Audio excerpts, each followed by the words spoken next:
നാമത്തെ ഒന്ന് സ്തുതിച്ചുകൊണ്ടിരിക്കാം. Hallelujah. Big glory to Jesus. Hallelujah, hallelujah. We welcome you, Holy Spirit.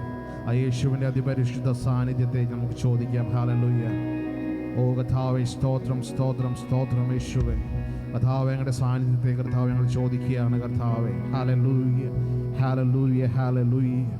കർത്താവേ, തുടർന്നുള്ള സമയങ്ങളിൽ കർത്താവേ തിരുസന്നിധിയിൽ അടിയങ്ങളായിരിക്കുമ്പോൾ കർത്താവേ ഞങ്ങളുടെ വലിയ സാന്നിധ്യത്തിൻ്റെ നിറവിൽ നിന്നുകൊണ്ട് കർത്താവേ സന്തോഷത്തോടെ അങ്ങേ ആരാധിക്കുവാനും സ്തുതിക്കുവാനും കർത്താവേ ഞങ്ങളുടെ അത്ഭുത നാമത്തെ ഉയർത്തുവാനും ഞങ്ങളുടെ ജീവിതങ്ങളിൽ കർത്താവ് അങ്ങ് ചെയ്ത വൻ നന്മകളെ ഓർത്തുകൊണ്ട് കർത്താവേ അങ്ങയുടെ അതിപരിശുദ്ധ നാമത്തെ വാഴ്ത്തുവാൻ കർത്താവെ തുടർന്നുള്ള സമയങ്ങളിൽ ഞങ്ങളായിരിക്കുമ്പോൾ hallelujah.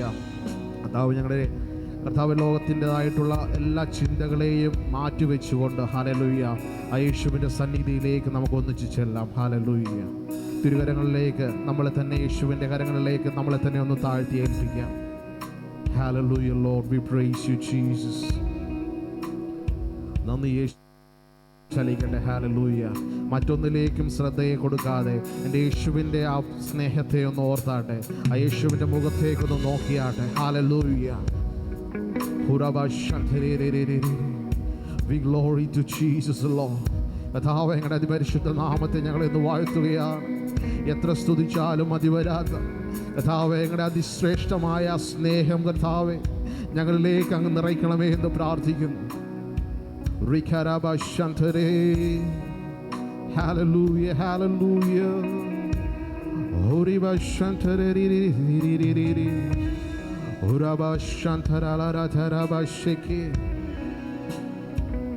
Amen, amen. Hallelujah, hallelujah, hallelujah.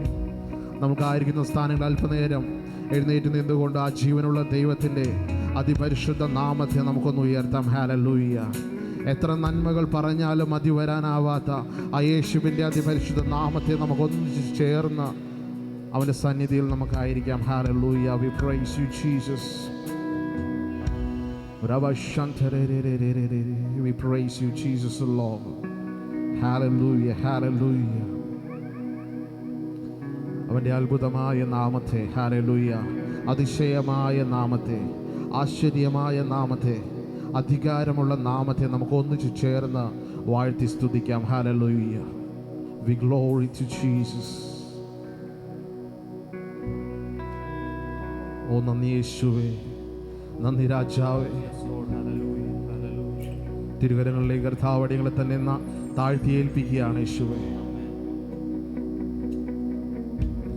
അങ്ങയുടെ നാമത്തെ ഉയർത്തുവാൻ കർത്താവേ ഞങ്ങൾക്ക് നൽകിയ മഹാ സ്നേഹത്തെ ഓർത്തുകൊണ്ട് കർത്താവേ തിരുസന്നിധിയിലേക്ക് അടികൾ കടന്നു വരികയാണ്. ഹല്ലേലൂയ. കർത്താവേ, ഞങ്ങളോട് അങ്ങ് സംസാരിക്കണമേ. ഞങ്ങളോട് കർത്താവേ അങ്ങയുടെ കർത്താവേ ആ പരിശുദ്ധാത്മാവിൻ്റെ സാന്നിധ്യം ഒന്ന് അനുഭവിക്കുവാൻ, ആ സാന്നിധ്യത്തിൻ്റെ നിറവിൽ നിന്നുകൊണ്ട് ആരാധിക്കുവാൻ കർത്താവേ നീ ഞങ്ങളെ സഹായിക്കണമേ എന്ന് പ്രാർത്ഥിക്കുന്നു. കർത്താവേ എല്ലാ ആദരങ്ങളും ചലിക്കട്ടെ. ആ യേശുവിനൊന്ന് നന്ദി പറഞ്ഞാട്ടെ. ഹല്ലേലൂയ. നന്ദിയുള്ള ഹൃദയത്തോടെ ആ യേശുവിൻ്റെ സന്നിധിയിലേക്കൊന്ന് ചെന്നാട്ടെ. ഹല്ലേലൂയ. ലോകത്തിൻ്റെതായിട്ടുള്ള എല്ലാ കാര്യങ്ങളും മാറ്റിവെച്ചുകൊണ്ട് ഹല്ലേലൂയ പൂർണ്ണ ഹൃദയത്തോടെ ആ യേശുവിൻ്റെ സന്നിധിയിലേക്കൊന്ന് കടന്നു ചെല്ലാം. ഹല്ലേലൂയ.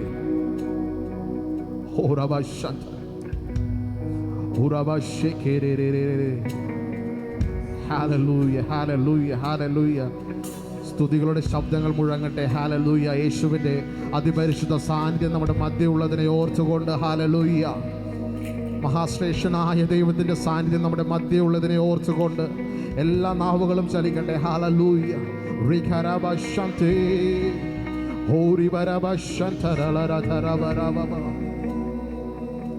സ്തുതിക്കുന്ന യേശുവേ, ഈ ലോകത്തിൽ അനേകർക്ക് കിട്ടാത്ത ആ മഹാഭാഗ്യം, ഓ ഹല്ലേലൂയ, നിങ്ങളുടെ അത്ഭുത നാമത്തെ കർത്താവ് ഞങ്ങൾ ഉയർത്തുകയാണ്.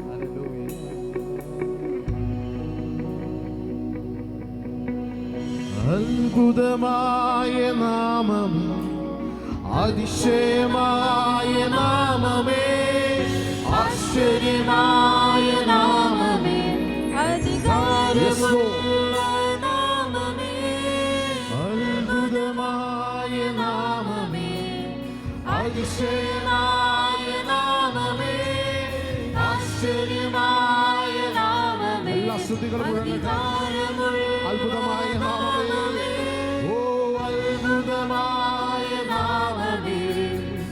അതിശയമായ നാമമേ, ആശ്ചര്യമായ നാമമേ, അധികാരമുള്ള നാമമേ, അത്ഭുതമായ നാമമേ, അതിശയമായ നാമമേ, ആശ്ചര്യമായ നാമമേ, അധികാരമുള്ള നാമമേ, അത്ഭുതമായ നാമമേ, അതിശയമായ നാമമേ, ആശ്ചര്യമായ നാമമേ, അധികാരമുള്ള നാമമേ.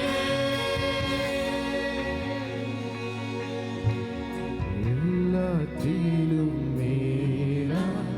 ഒരേയൊരു നാമം, എല്ലാ മുഴങ്കാലും മടങ്ങിയിടും നാമം, എല്ലാ നാവും പാടും യേശുവിൻ നാമം, ഒപ്പം പറഞ്ഞിടയില്ല നാമം. Hallelujah. Yes. എല്ലാറ്റിലും മേലാൻ ഒരേയൊരു നാമം, എല്ലാ മുഴങ്കാലും മടങ്ങിയിടും നാമം, എല്ലാ നാവും പാടും യേശുവിൻ നാമം, ഒപ്പം പറഞ്ഞിടയില്ല നാമം. അത്ഭുതമായ നാമമേ, അതിശയമായ നാമമേ, ആശ്ചര്യമായ നാമമേ, അധികാരമുള്ള നാമമേ, അത്ഭുതമായ നാമമേ, അതിശയമായ നാമമേ, ആശ്ചര്യമായ നാമമേ, അധികാരമുള്ള നാമമേ. നന്ദിയുള്ള ഹൃദയത്തോടെ നന്ദിയോടെ ഹല്ലേലൂയ യേശുവിന്റെ സന്നിധിയിലേക്ക് ഒന്ന് ചെന്നാൽ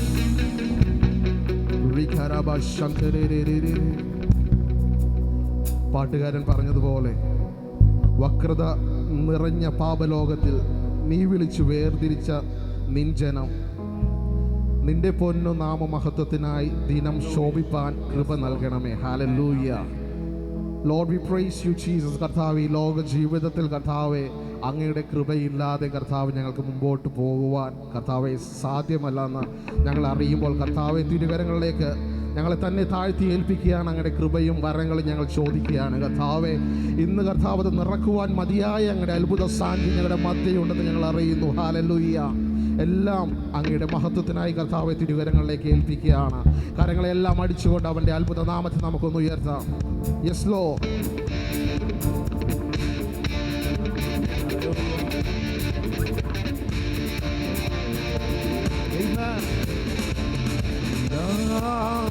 അങ്ങേ മഹത്വത്തിനായി എല്ലാം അങ്ങേ പുകഴ്ചയ്ക്കുമായി വേണമേ പ്രിയരേ, തിരുനാമമുയർന്നിടട്ടെ. വേണമേ പ്രിയരേ, തിരുനാമമുയർന്നിടട്ടെ. എല്ലാം അങ്ങേ മഹത്വത്തിനായി സ്നേഹത്തിലൂടെ എല്ലാം കാണുവാൻ, സ്നേഹത്തിൽ തന്നെ എല്ലാം ചെയ്യുവാൻ, സ്നേഹത്തിലൂടെ എല്ലാം കാണുവാൻ, സ്നേഹത്തിൽ തന്നെ എല്ലാം ചെയ്യുവാൻ എന്നിൽ നീ സ്വഭാവം പകരണമേ. ഹല്ലേലൂയ. എന്നിൽ നീ സ്വഭാവം പകരണമേ. ദിവ്യസാരനെ നിറയ്ക്കണമേ. എല്ലാം അങ്ങേ മഹത്വത്തിനായി എല്ലാം അങ്ങേ പുകഴ്ചയ്ക്കുമായി വേണമേ പ്രിയരേ, തിരുനാമമുയർന്നിടട്ടെ. വേണമേ പ്രിയരേ, തിരുനാമമുയർന്നിടട്ടെ.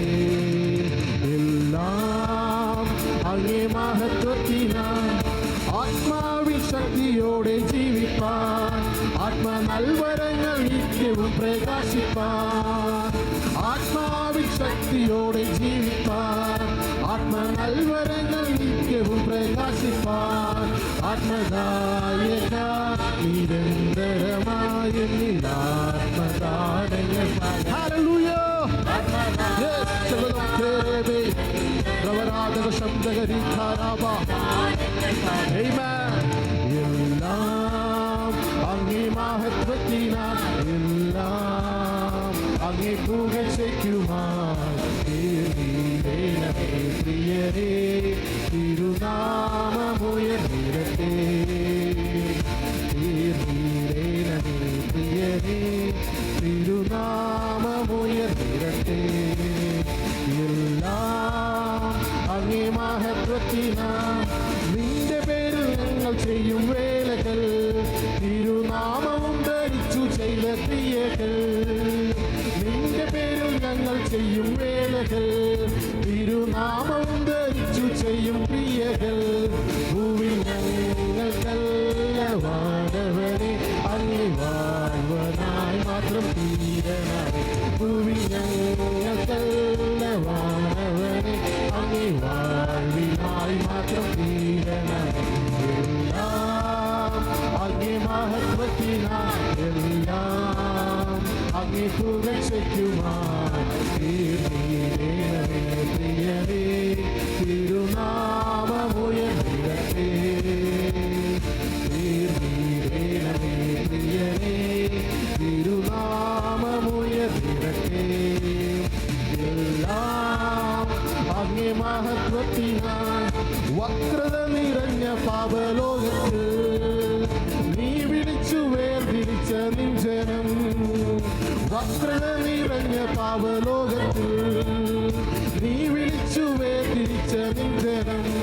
നിന്റെ പൊന്നുനാമ മഹത്വത്തിനാൽ ദിനം ശോഭിപ്പാൻ കൃപ. ഹല്ലേലൂയ. നിന്റെ പൊന്നുനാമ മഹത്വത്തിനാൽ ദിനം ശോഭിപ്പാൻ കൃപ നൽകണമേ. എല്ലാം അങ്ങേ മഹത്വത്തിനായി, എല്ലാം അങ്ങേ പുകഴ്ചയ്ക്കുമായി പ്രിയരേ പ്രിയരേ തിരുനാമമുയർന്നിടട്ടെ. പ്രിയരേ തിരുനാമമുയർന്നിടട്ടെ. എല്ലാം അങ്ങേ മഹത്വത്തിനാൽ, വക്രത നിറഞ്ഞ പാപലോകത്തിൽ നീ വിളിച്ചു വേർതിരിച്ച നിൻ ജനം. വക്രത നിറഞ്ഞ പാപലോകത്തിൽ നീ വിളിച്ചു വേർതിരിച്ച നിൻ ജനം. നിന്റെ പൊന്നുനാമ മഹത്വത്തിനാൽ ദിനം ശോഭിപ്പാൻ. ശകദം തജരീകാരാബ. ഹല്ലേലൂയ. ശകദം തേ. ഓ എല്ലാം അങ്ങേ മഹത്വത്തിനായി, എല്ലാം അങ്ങേ പുകഴ്ചയ്ക്കുമായി പ്രിയരേ തിരുനാമമുയർന്നിടട്ടെ. സകലം തേരേ ഭൂടാപരാധകരം തകശീതകരം തേരേ. ഹല്ലേലൂയ. എല്ലാം അങ്ങേ പുകഴ്ചയ്ക്കുമായി പ്രിയരേ തിരുനാമമുയർന്നിടട്ടെ. പ്രിയരേ തിരുനാമമുയർന്നിടട്ടെ. എല്ലാം അങ്ങേ മഹത്വത്തിനായി, എല്ലാം അങ്ങേ പുകഴ്ചയ്ക്കുമായി പ്രിയരേ തിരുനാമമുയർന്നിടട്ടെ. ഹല്ലേലൂയ. ഹല്ലേലൂയ. കരങ്ങളെല്ലാം അടിച്ചുകൊണ്ട് ഹല്ലേലൂയ. ജീവനുള്ള ദൈവത്തിൻ്റെ അതിപരിശുദ്ധ നാമത്തെ ഒന്ന് ഉയർത്താം. ഹല്ലേലൂയ. ഹല്ലേലൂയ. കർത്താവേ, അടിയങ്ങൾക്ക് കർത്താവെ പകരം നൽകുവാനായി കർത്താവെ ഒന്നുമില്ല. കർത്താവെ, അങ്ങയുടെ സ്നേഹം ഞങ്ങളിൽ നിറച്ചതിനെ ഓർത്ത് കർത്താവെ നന്ദി യേശുവേ. ഹല്ലേലൂയ. പൂർണ്ണ കരങ്ങൾ യേശുവിൻ്റെ പൂർണ്ണമായും നമ്മളെ തന്നെ യേശുവിൻ്റെ കരങ്ങളിലേക്കൊന്ന് സമർപ്പിച്ചാട്ടെ. ഹല്ലേലൂയ. കർത്താവെ, അടിയനേതാ കർത്താവെ തിരുകരങ്ങളിലേക്ക് അടിയനെ തന്നെ സമർപ്പിക്കുന്നു. കർത്താവെ, അങ്ങ് ആ തിരഞ്ഞെടുത്ത ആ തിരഞ്ഞെടുപ്പിനെ ഓർത്ത് അവൻ്റെ ആ വിളിക്കൊത്തവണ്ണം കർത്താവെ ഞങ്ങൾക്ക് മുമ്പോട്ട് പോകണമെങ്കിൽ കർത്താവ് ഞങ്ങളുടെ കൃപ കർത്താവ് ഞങ്ങൾക്ക് കൂടിയേ തീരൂ യേശുവേ. ഹല്ലേലൂയ. ആ യേശുവിൻ്റെ പൊൻകരങ്ങളിലേക്ക് നമ്മളെ തന്നെ ഒന്ന് താഴ്ത്തി ഏൽപ്പിച്ചാട്ടെ. ഹല്ലേലൂയ. കർത്താവെ, എന്ത് ഞാൻ പകരം നൽകും കർത്താവെ? കർത്താവ് അങ്ങ് കരുതുന്ന ആ കരുതലിനായി. ഹല്ലേലൂയ. ആ യേശുവിൻ്റെ ആ കരുതലിനെ ഓർത്തുകൊണ്ട് ഇത്രത്തോളം നമ്മളെ വഴി നടത്തിയവനായ ആ ജീവനുള്ള ദൈവത്തിൻ്റെ കരങ്ങളിലേക്ക് നമ്മളെ തന്നെ ഒന്ന് താഴ്ത്തി ഏൽപ്പിച്ചാണ്. We praise you, Jesus, Lord. Amen, Lord.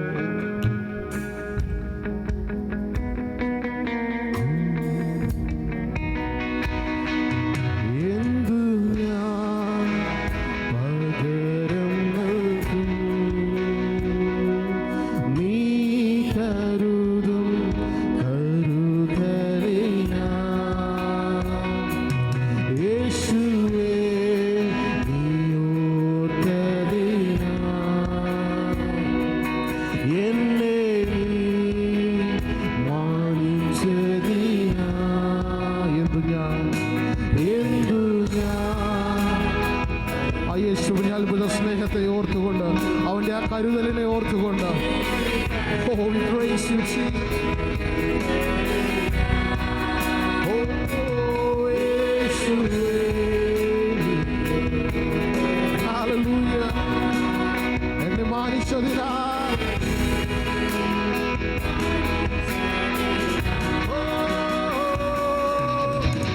രക്ഷയായ ദൈവം, ഉയർച്ചയായ ദൈവം, സൗമ്യത എന്നെ വലിയവനാക്കി. രക്ഷയായ ദൈവം, ഉയർച്ചയായ ദൈവം, സൗമ്യത എന്നെ വലിയവനാക്കി. സർവഭൂമിക്കും രാജാവ് നീ. Yes, Lord. ഇസ്രായേലിൻ പരിശുദ്ധൻ നീ. എന്നെ വീണ്ടെടുത്തോളും നീയേ. നിന്റെ പ്രവൃത്തികൾ അതിശയമേ. സർവഭൂമിക്കും ഹല്ലേലൂയ. ഇസ്രായേലിൻ പരിശുദ്ധൻ. ആ യേശുവിന്റെ നാമത്തെ ഒന്ന് ഉയർത്തിയാട്ടെ. എൻ്റെ വീടേ. അതേ കർത്താവേ. ഓ, എൻ്റെ പ്രവൃത്തികൾ എന്നെ മാനിക്കുന്ന ദൈവം, എന്നെ മാനിക്കുന്ന ദൈവം, എന്നെ വഴി നടത്തും ദൈവം, നിന്റെ ശ്രേഷ്ഠത എന്നെ ഉന്നതനാക്കി. എന്നെ മാനിക്കുന്ന ദൈവം, എന്നെ വഴി നടത്തും ദൈവം, നിന്റെ ശ്രേഷ്ഠത എന്നെ ഉന്നതനാക്കി. യോഗ്യനേശുവേ, യോഗ്യനേശുവേ, നീ നല്ലവൻ, നീ നല്ലവൻ. യോഗ്യനേശുവേ, യോഗ്യനേശുവേ, നീ നല്ലവൻ, നീ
യേശുവിന്റെ ആ കൃപയൊന്ന് ചോദിച്ചാട്ടെ. ഹല്ലേലൂയ.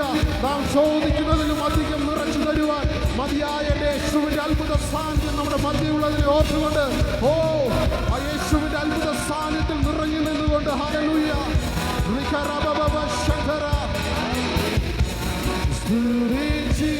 ഒരിക്കൽ കൂടി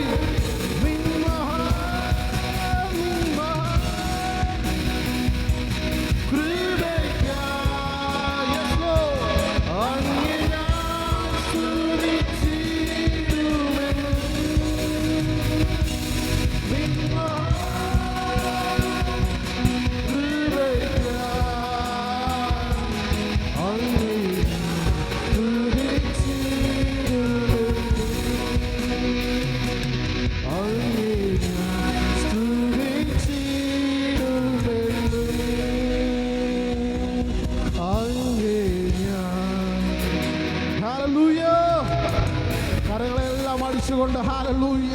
യേശുവിന്റെ അതിപരിശുദ്ധ നാമത്തെ ഒന്ന് ഉയർത്തിയാൽ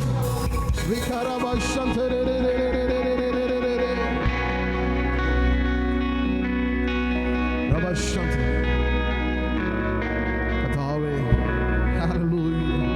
അത്ഭുത സാന്നിധ്യത്തെ ഓർത്ത് നന്ദി യേശുവേ.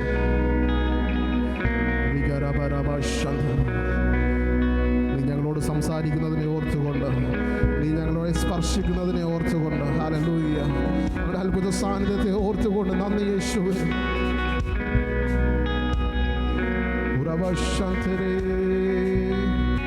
ആ യേശുവിനോടൊന്ന് ചോദിച്ചാട്ടെ. ഹല്ലേലൂയ. കർത്താവേ, അടിയനിതാ കർത്താവെ, ഞാൻ പൂർണ്ണമായി സമർപ്പിക്കുന്ന കർത്താവെ, മറ്റൊന്നിലും ഞാൻ ആശ്രയം വെക്കുന്നില്ല യേശുവേ. കർത്താവ്, ഞാൻ ആശ്രയം ഈ ലോകത്തിലല്ല എൻ്റെ ആശ്രയം. കർത്താവെ, എൻ്റെ ആശ്രയം എൻ്റെ യേശുവിലാണെന്നുള്ള പൂർണ്ണ ബോധ്യത്തോടെ ഹല്ലേലൂയ.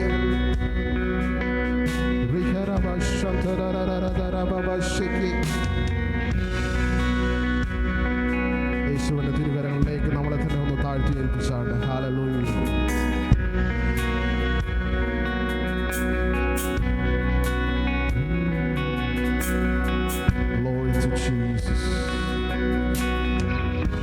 അങ്ങയുടെ സാന്നിധ്യത്തെ ഓർത്ത് നന്ദി യേശുവേ. അങ്ങയുടെ സാന്നിധ്യം അനുഭവിക്കുവാൻ, അങ്ങയുടെ സന്നിധിയിലായിരിക്കുവാൻ, അത് ഞങ്ങളെ വിളിച്ച വിളിക്കൊത്തവണ്ണം അങ്ങയുടെ സന്നിധിയിലായിരിക്കുവാൻ നൽകിയ വലിയ സ്നേഹത്തെ ഓർത്ത് നന്ദി യേശുവേ.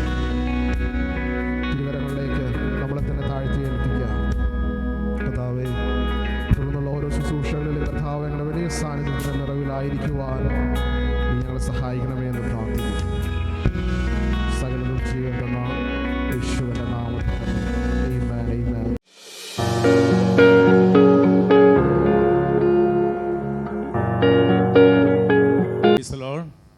ദൈവ തിരുനാമത്തിന് മഹത്വമുണ്ടാകട്ടെ. നമുക്കൊരു തിരുവചന ഭാഗം വായിച്ചതിന് ശേഷം കർത്തൃമേശ ശുശ്രൂഷയിലേക്ക് കിടക്കാവുന്നു. യെശയ്യാ പ്രവചനം 42-ാം അധ്യായം.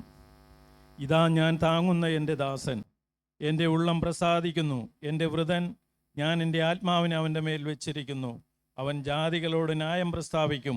അവൻ നിലവിളിക്കുകയില്ല, ഒച്ചയുണ്ടാക്കുകയില്ല. തെരുവീതിയിൽ തൻ്റെ ശബ്ദം കേൾപ്പിക്കുകയുമില്ല.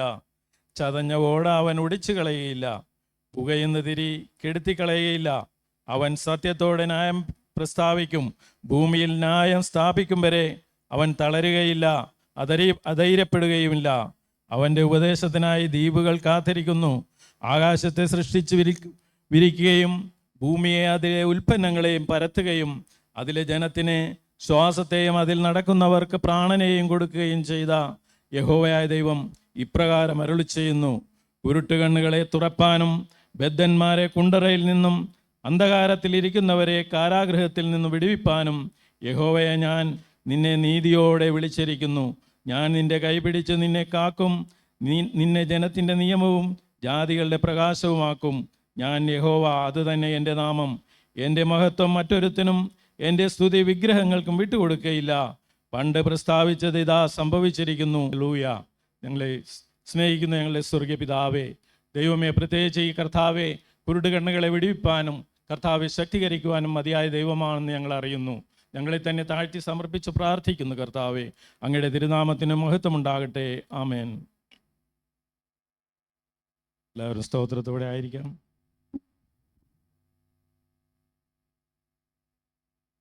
കാണിച്ചു കൊടുത്ത രാത്രി അപ്പം എടുത്ത് സ്തോത്രം ചൊല്ലുന്നു. ഇത് വാങ്ങി ഭക്ഷിക്കുവിൻ. നാമത്തിൽ കൂടി വരുമ്പോഴൊക്കെ പാനം ചെയ്യും. പ്രകാരം തന്നെ പാനപാത്രവും എടുത്ത് സ്തോത്രം ചൊല്ലി ശിഷ്യന്മാർക്ക് കൊടുത്തുകൊണ്ട് അരുളി ചെയ്തു. ഇത് പുതിയ നിയമത്തിന്റെ ഉടമ്പടിയാവുന്നു. ഇത് വാങ്ങി ഭക്ഷിക്കുവിൻ. ഇതിലേക്ക് കൈനീട്ടുവാനുള്ള യോഗ്യത വെള്ളത്തിൽ മുങ്ങി കർത്താവിനെ സാക്ഷീകരിച്ചവർക്കും ജനത്തിൻ്റെ മുമ്പിൽ സാക്ഷീകരിച്ചവർക്കുമാണ് ഇതിലേക്ക് കൈനീട്ടുവാനുള്ള യോഗ്യതയുള്ളൂ. അല്ലാത്തവർ പ്രാർത്ഥനയോടെ ആയിരിക്കുവാൻ സഹായിക്കുന്നു. ദേവദാസന്മാർ വന്ന് ഷെയർ ചെയ്യുന്നതായിരിക്കും.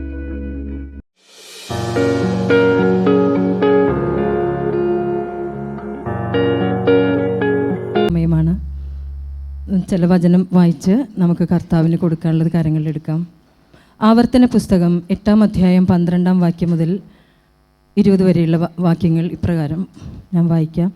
നീ ഭക്ഷിച്ച് തൃപ്തി പ്രാപിച്ച് നല്ല വീടുകൾ പണിത് അവയിൽ പാർക്കുമ്പോഴും നിന്റെ ആടുമാടുകൾ പെരുകി നിനക്ക് വെള്ളിയും പൊന്നും ഏറി നിനക്കുള്ളത് ഒക്കെയും വർദ്ധിക്കുമ്പോഴും നിന്റെ ഹൃദയം നിഗളിക്കാതിരിക്കുവാനും നിന്നെ അടിമ വീടായ മിശ്രമയിൽ നിന്ന് പുറപ്പെടുവിക്കുകയും അഗ്നിസർപ്പവും തേളും ഭയങ്കരമായ മരുഭൂമിയിൽ കൂടി നിന്നെ കൊണ്ടുവരികയും തീക്കൽ പാറയിൽ നിന്ന് നിനക്ക് വെള്ളം പുറപ്പെടുവിക്കുകയും നിന്നെ താഴ്ത്തി പരീക്ഷിച്ച് പിൽക്കാലത്ത് നിനക്ക് നന്മ ചെയ്യേണ്ടതിന് മരുഭൂമിയിൽ നിന്റെ പിതാക്കന്മാർ അറിയാത്ത മന്ന കൊണ്ട് പോഷിപ്പിക്കുകയും ചെയ്ത നിന്റെ ദൈവമായ യഹോവയെ നീ മറന്ന് എൻ്റെ ശക്തിയും എൻ്റെ കൈകളുടെ ബലവും ഈ സമ്പത്തുണ്ടാക്കിയെന്ന് നിന്റെ ഹൃദയത്തിൽ പറയാതിരിക്കുവാൻ സൂക്ഷിച്ചുകൊള്ളണം.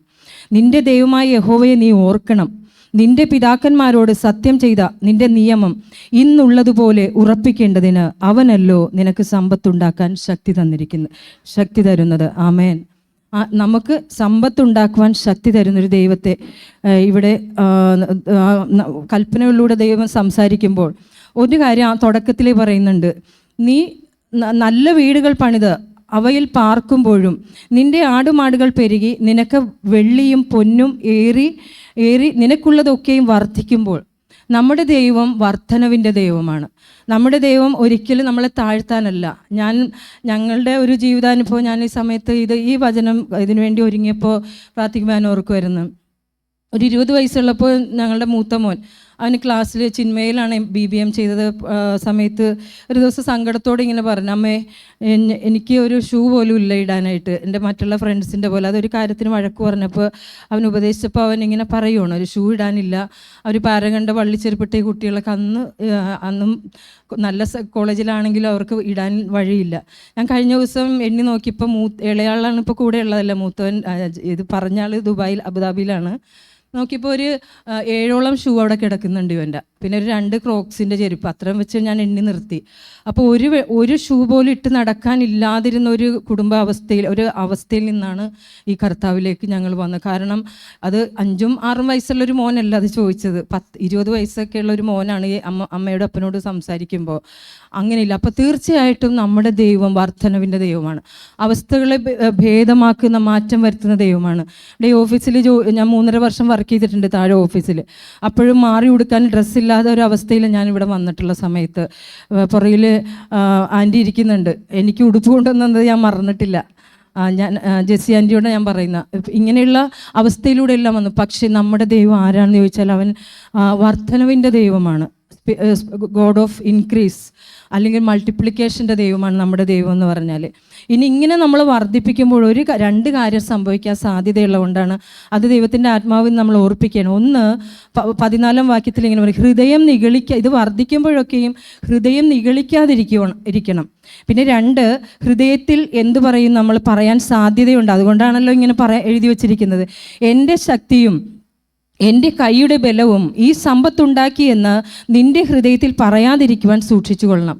ഇത് രണ്ടും നമ്മൾ വായികൊണ്ടല്ല ഹൃദയത്തിൽ പറയുന്നതാണ്. ഇത് നെഗളത്തെക്കുറിച്ചാണ് ഇവിടെ പറയുന്നത്. അപ്പോൾ അതുകൊണ്ട് നിൻ്റെ പിതാക്കന്മാർക്ക് ദൈവമായ യഹോവ നീ ഓർക്കണം, നിൻ്റെ പിതാക്കന്മാരോട് സത്യം ചെയ്ത ദേശത്ത് നിന്റെ നിയമം ഇന്നുള്ളതുപോലെ ഉറപ്പിക്കേണ്ടതിന് അവനല്ലോ നിനക്ക് സമ്പത്തുണ്ടാക്കാൻ ശക്തി തന്നത്. അപ്പോൾ ദൈവമാണ് നമുക്ക് സമ്പത്തുണ്ടാക്കാൻ ശക്തി തന്നത്. മറക്കാൻ സാധ്യതയുള്ളത് കൊണ്ടാണ് ഇത് നമ്മെ ഇന്ന് ഓർമ്മിപ്പിക്കുന്നത്.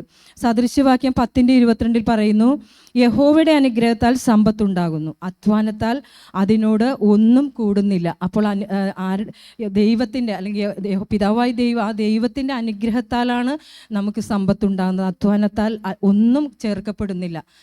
നമ്മളിങ്ങനെ പറയാം, ഞങ്ങൾ കഷ്ടപ്പെട്ടുണ്ടാക്കിയ വീടാണ്, ഞങ്ങൾ കഷ്ടപ്പെട്ട് മേടിച്ചതാണ് അത് ഇത്, അങ്ങനെ പറയാൻ പലപ്പോഴും എനിക്കൊക്കെ ചിന്തയിലൊക്കെ വന്നിട്ടുണ്ട് കഷ്ടപ്പാട്. പക്ഷേ ഒരു കാര്യം ഇവിടെ ദൈവം നമ്മളെ വ്യക്തമായിട്ട് ഓർമ്മിപ്പിക്കുകയാണ്, യഹോവയുടെ അനുഗ്രഹത്താൽ ഉണ്ടാവുന്നു.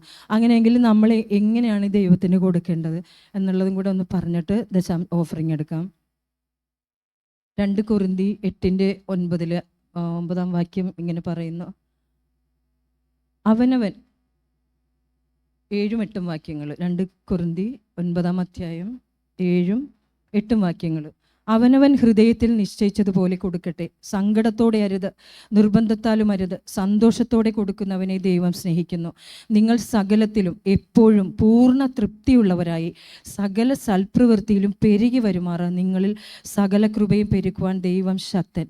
ഇവിടെയും നമ്മളോട് ദൈവം ഓർമ്മിപ്പിക്കുന്ന എന്താണെന്ന് വെച്ചാൽ, ഒന്ന് നമ്മൾ പൂർണ്ണ തൃപ്തിയുള്ളവരായി തീരും, പിന്നെ സകല പ്രവൃത്തിയിലും പെരുകി വരും. ഇവിടെയും നമ്മൾ ഇന്ന് ദൈവത്തിൻ്റെ ആത്മാവ് ഓർമ്മിപ്പിക്കുന്നത് ഒരു പെരുകി വരുന്ന, അല്ലെങ്കിൽ ഒരു ഇൻക്രീസ്, അല്ലെങ്കിൽ ഒരു മൾട്ടിപ്ലിക്കേഷൻ, വർദ്ധിച്ചു വരുന്ന ദൈവം. സകല കൃപയും പെരുക്കുവാൻ ദൈവം ശക്തനാകുന്നു. എങ്കിൽ നമുക്ക് കൊടുക്കാനുള്ളത് കർത്താവിൻ്റെ വേലയ്ക്ക് അവനെ സ്നേഹിച്ച് കർത്താവിന് കൊടുക്കാനുള്ളത് നമ്മുടെ കാര്യങ്ങളിലെടുക്കാം, പ്രാർത്ഥിക്കാം. പ്രിയ കർത്താവേ, സമ്പത്തുണ്ടാക്കുവാനുള്ള ശക്തി ഞങ്ങൾക്ക് തന്നത് അങ്ങാണ്. ഞങ്ങൾ പലരും കർത്താവെ മിശ്രമീമിൽ നിന്ന് വന്ന കർത്താവെ പോലത്തെ അടിമത്വത്തിൻ്റെ നുഖങ്ങളിൽ നിന്ന് പൊട്ടിച്ച് കർത്താവ് ഞങ്ങളെ കൊണ്ടുവന്നു. ഞങ്ങളുടെ അവസ്ഥകളെ ഭേദമാക്കി. ഹല്ലേലൂയ. മാറിയൊടുക്കാൻ വസ്ത്രമില്ലാത്ത അവസ്ഥയിൽ വന്നവർ കർത്താവെ ഉണ്ട്, അടിയങ്ങളെപ്പോലെ വന്നവരുണ്ട് കർത്താവെ.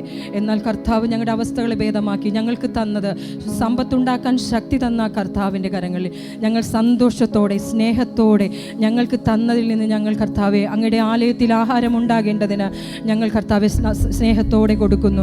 ആ ദൈവം സ്നേഹിക്കുന്നു ഇപ്രകാരം കൊടുക്കുന്നവരെ എന്ന് പറഞ്ഞ പോലെ തന്നെ കർത്താവെ ഞങ്ങൾ ഏൽപ്പിക്കുന്നു. യേശുവിൻ നാമത്തിൽ പ്രാർത്ഥിക്കുന്നു, കൃപയോടെ കേൾക്കണമേ. ആമേൻ.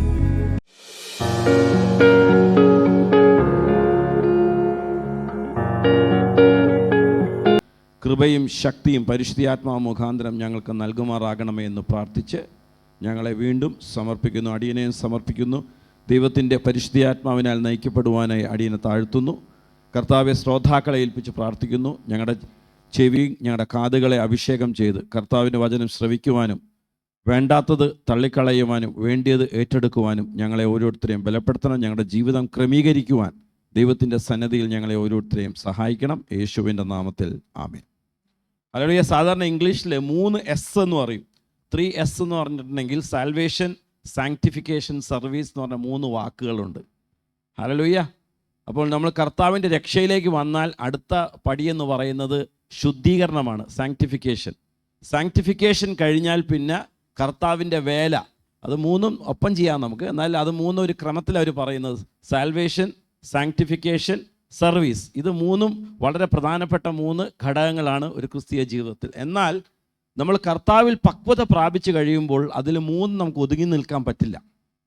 കർത്താവിൻ്റെ ആ സന്നിധിയിൽ നമ്മൾ വന്നു കഴിയുമ്പോൾ ഈ സാങ്ക്ടിഫിക്കേഷൻ ഇല്ലെങ്കിൽ സർവീസ് കൂടാതെ നമുക്ക് എല്ലാവർക്കും മിനിസ്ട്രി എന്ന് പറഞ്ഞൊരു ഭാഗമുണ്ട്. ഹല്ലേലൂയ. നമ്മൾ എല്ലാവരും അതിനെപ്പറ്റി ആരും സംസാരിക്കാറുമില്ല, അതിനെപ്പറ്റി പഠിപ്പിക്കാറില്ല. ഞാനും നിങ്ങൾ ഈ ഭൂമിയിൽ നമ്മൾ ഈ കർത്താവിൻ്റെ സന്നിധിയിൽ വന്നു കഴിഞ്ഞാൽ എനിക്കും നിങ്ങൾക്കും മിനിസ്ട്രി ഉണ്ട്. അടുത്ത ആളോട് പറ, നിങ്ങൾക്കൊരു ശുശ്രൂഷയുണ്ടെന്ന് പറ. അത് ശുശ്രൂഷ എന്ന് പറഞ്ഞാൽ 2 തരത്തിലുള്ള ശുശ്രൂഷയാണ്. ഒരു ശുശ്രൂഷ എന്ന് പറയുന്നത് കർത്താവിനെ ലോകത്തിൽ അറിയിക്കുന്ന ഒരു ശുശ്രൂഷയുണ്ട്, ഇവാഞ്ചലിസം എന്ന് പറയും. വേറൊരു ശുശ്രൂഷ എന്ന് പറഞ്ഞാൽ സഹോദരനെ ബലപ്പെടുത്തുന്ന ഒരു ശുശ്രൂഷ കൂടെയുണ്ട്. ആമേൻ. അതിനാണ് കർത്താവ് വരങ്ങളെ നൽകിയിരിക്കുന്നത്. അപ്പോൾ നിങ്ങളുടെ ഓരോരുത്തരുടെയും വരങ്ങൾ എന്താണെന്ന് ഈ ദിവസങ്ങളിൽ നിങ്ങൾ അറിയണം. If you do not know that, നിങ്ങളുടെ വരങ്ങൾ അറിഞ്ഞില്ല എങ്കിൽ ശുശ്രൂഷ ചെയ്യാൻ നമുക്ക് ഒരിക്കലും ബുദ്ധിമുട്ടായിരിക്കും, പ്രയാസമായിരിക്കും. അപ്പം എന്നോട് ഒരാൾ 30 വർഷമായിട്ട് സഭ വരുന്ന ആളാണ്, പാസ്റ്ററെ എനിക്ക് എൻ്റെ വരവൊന്നും അറിയില്ല എന്ന് പറഞ്ഞു. അതിൻ്റെ അർത്ഥം എന്താണെന്ന് അറിയാമോ? നിങ്ങൾ കർത്താവിന് വേണ്ടി സേവ ചെയ്യുവാനോ കർത്താവിന് വേണ്ടി മറ്റുള്ളവരെ പ്രബോധനം ചെയ്യുവാനോ നിങ്ങൾ തുനിഞ്ഞിട്ടില്ല.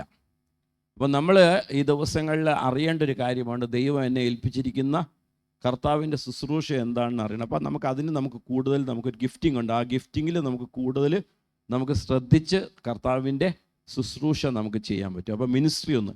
രണ്ടാമത്തെ വേറൊരു ആസ്പെക്റ്റും കൂടെ ഉണ്ട്. കർത്താവിൻ്റെ സഭയെ നമ്മൾ എന്ത് ചെയ്യണം? കർത്താവ് നമ്മുടെ സഭയെ പണിയുവാനാണ് നമ്മൾ വെച്ചിരിക്കുന്നത്. അപ്പം നമ്മൾ ചേർന്ന് നേരത്തെ പറഞ്ഞതുപോലെ ഐക്യമത്യപ്പെട്ട് ഒന്നായി തീരുക എന്നുള്ളൊരു വ്യവസ്ഥ നമ്മൾ പാലിക്കണം. ഒന്നായി തീരണമെങ്കിലാണ് ഈ അതോറിറ്റിക്ക് സബ്മിഷനും എല്ലാം ഇതിനകത്താണ് വരുന്നത്. നമ്മൾ ദൈവത്തിൻ്റെ സന്നിധിയിൽ ഒന്നായി തീരുക. അപ്പം നമുക്കൊരു ശുശ്രൂഷ കൂടിയുണ്ട്. ഒന്നായി നമ്മൾ ഒറ്റക്കെട്ടായി ക്രിസ്തുവിൽ ഒന്നായി തീരുക. അടുത്ത ആൾ പറയാം, ക്രിസ്തുവിൽ ഒന്നായി തീരുക എന്ന് പറയാം. ഹല്ലേലൂയ. ഇത് കൂടാതെ ഒരു ശുശ്രൂഷയും കൂടെയുണ്ട്. അതായത് പിശാചിനെതിരെ യുദ്ധം ചെയ്യേണ്ട ആവശ്യം. അതാണ് പ്രാർത്ഥനയുടെ ശക്തി. അതാണ് നമുക്ക് കർത്താവിൻ്റെ സന്നിധിയിൽ കർത്താവിൻ്റെ സന്നിധിയിൽ നമ്മൾ അധികാരത്തിൽ നമ്മൾ വളർന്നു കഴിയുമ്പോൾ പിശാചിനോട് നിൽക്കേണ്ട സ്ഥലത്ത് നിൽക്കാനുള്ള പറയാനുള്ള കപ്പാസിറ്റി നമുക്കുണ്ട്. ഹല്ലേലൂയ. ആമേൻ. ദൈവത്തിൻ്റെ സന്നിധിയിൽ നമ്മൾ ശക്തരാകുവാനാണ് ദൈവം ആഗ്രഹിക്കുന്നത്. നമ്മൾ ക്രിസ്തുവിൻ്റെ പ്രതിനിധികളാണെങ്കിൽ നമ്മൾ ക്രിസ്തുവിൻ്റെ അതേ വാക്കിലും അതേ അധികാരത്തിലും ഞാനും നിങ്ങളും കൽപ്പിച്ചാൽ പിശാച് വിട്ടു പോകണം. അടുത്തിരിക്കുന്ന ആൾ പിശാചിനെ ഓടിക്കുന്ന ആളാണ്. നോക്കിക്കുന്നു, ശരിക്കും നോക്ക്. പലപ്പോഴും ഞാൻ ആദ്യം ശുശ്രൂഷ വന്നപ്പോൾ ഞാൻ പേടിച്ചിട്ടാണ് ഇതെല്ലാം കൈകാര്യം ചെയ്തത്. എനിക്കറിയില്ലായിരുന്നു.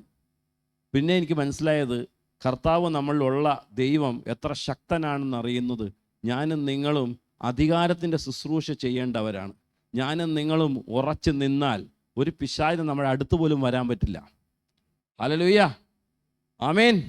അപ്പോൾ ഇത്രയും കാര്യങ്ങൾ ഞാൻ ഒന്നുകൂടെ പറയാം. 3S ഞാൻ പറഞ്ഞ ഓർമ്മയുണ്ട് എന്തൊക്കെയാണ്? സർവീസ്. അത് കൂടാതെ 3 അവിടെ ഞാൻ പറഞ്ഞു. എന്തൊക്കെയാ നിങ്ങൾ പറ? ആമേൻ. മിനിസ്ട്രി. പിന്നെ എന്താ ഞാൻ പറഞ്ഞത്? സഭയെ നമ്മൾ ഒന്നായി യൂണിറ്റി. മൂന്നാമത്തെ കാര്യം ഞാൻ പറഞ്ഞത് എന്താണെന്നറിയാമോ? നമ്മൾ പിശാചിൻ്റെ എതിരെ ഫൈറ്റ് ചെയ്യാനുള്ള ദൈവം നമ്മളെ ഏൽപ്പിച്ചിരിക്കുകയാണ്. 6 കാര്യങ്ങൾ ഞാൻ പറഞ്ഞു. ഇഷ്ടംപോലെ കാര്യങ്ങളുണ്ട്. ഞാൻ എല്ലാം പറഞ്ഞ് നിങ്ങൾക്ക് തലയിൽ കിട്ടില്ല. അതാണ് 6 കാര്യങ്ങൾ പറയുമ്പോൾ നിങ്ങൾക്ക് പെട്ടെന്ന് ഓർക്കാൻ പറ്റും. ആമേൻ. ഇന്ന് നമ്മൾ പഠിക്കാൻ പോണത് ഫിലിപ്പിയരുടെ ലേഖനം. ഇത്രയും സമയം കൊണ്ട് ആകെ 40 മിനിറ്റ് ഉണ്ട്. നമ്മൾ മുഴുവൻ പഠിക്കാൻ പോവാം. ആമേൻ. എല്ലാവരും ബൈബിളുണ്ട് കയ്യിൽ, തുറന്നു വെച്ചോ. നമ്മൾ ഒരുമിച്ച് പഠിക്കാൻ പോവാം. ഹല്ലേലൂയ. ഫിലിപ്പിയരുടെ ലേഖനം ഞാൻ സാധാരണ രീതിയിൽ ഞാൻ ഒരു ബൈബിൾ ടീച്ചർ ആയതുകൊണ്ട് ഞാൻ എപ്പോഴും അതിനെ ഒന്ന് സമ്മറൈസ് ചെയ്തിട്ട് ഞാൻ ഈ ഫിലിപ്പിയരുടെ ലേഖനം 4 ഭാഗങ്ങളാക്കും. ചാപ്റ്റർ 1, ചാപ്റ്റർ 2, ചാപ്റ്റർ 3, ചാപ്റ്റർ 4 അങ്ങനെ വെച്ചിരിക്കുകയാണ് അവർ. അപ്പം നമ്മൾ ഈ 4 ചാപ്റ്ററിലും അതിൻ്റെ ചില ആശയങ്ങളുണ്ട്. പൗലോസ് എപ്പോഴും ഈ ആശയങ്ങൾ വെച്ചിട്ടാണ്. ചാപ്റ്റർ പൗലോസ് ഉണ്ടാക്കിയതല്ല കേട്ടോ. ചാപ്റ്റർ നമ്മളെ സ്കോളേഴ്സ് ഉണ്ടാക്കിയതാണ്. പൗലോസ് ചാപ്റ്ററായിട്ടൊന്നും പൗലോസ് ഒറ്റയടിക്ക് എഴുതിയതാണ്. അപ്പം നമ്മളത് ലഘൂകരിക്കാനും നമ്മൾ സമ്മറൈസ് ചെയ്യാനും എളുപ്പത്തിൽ നമ്മൾ ആ ഓരോ ചാപ്റ്ററിൽ എന്താണ് ആശയങ്ങളെന്ന് നമ്മൾ നോക്കിയിട്ട് അത് അതിൻ്റെ അടിസ്ഥാനത്തിലാണ് നമ്മൾ ഈ ചാപ്റ്ററൊക്കെ പഠിക്കുന്നത്. അപ്പോൾ 4 ചാപ്റ്ററുള്ളൂ ഫിലിപ്പിയറുടെ.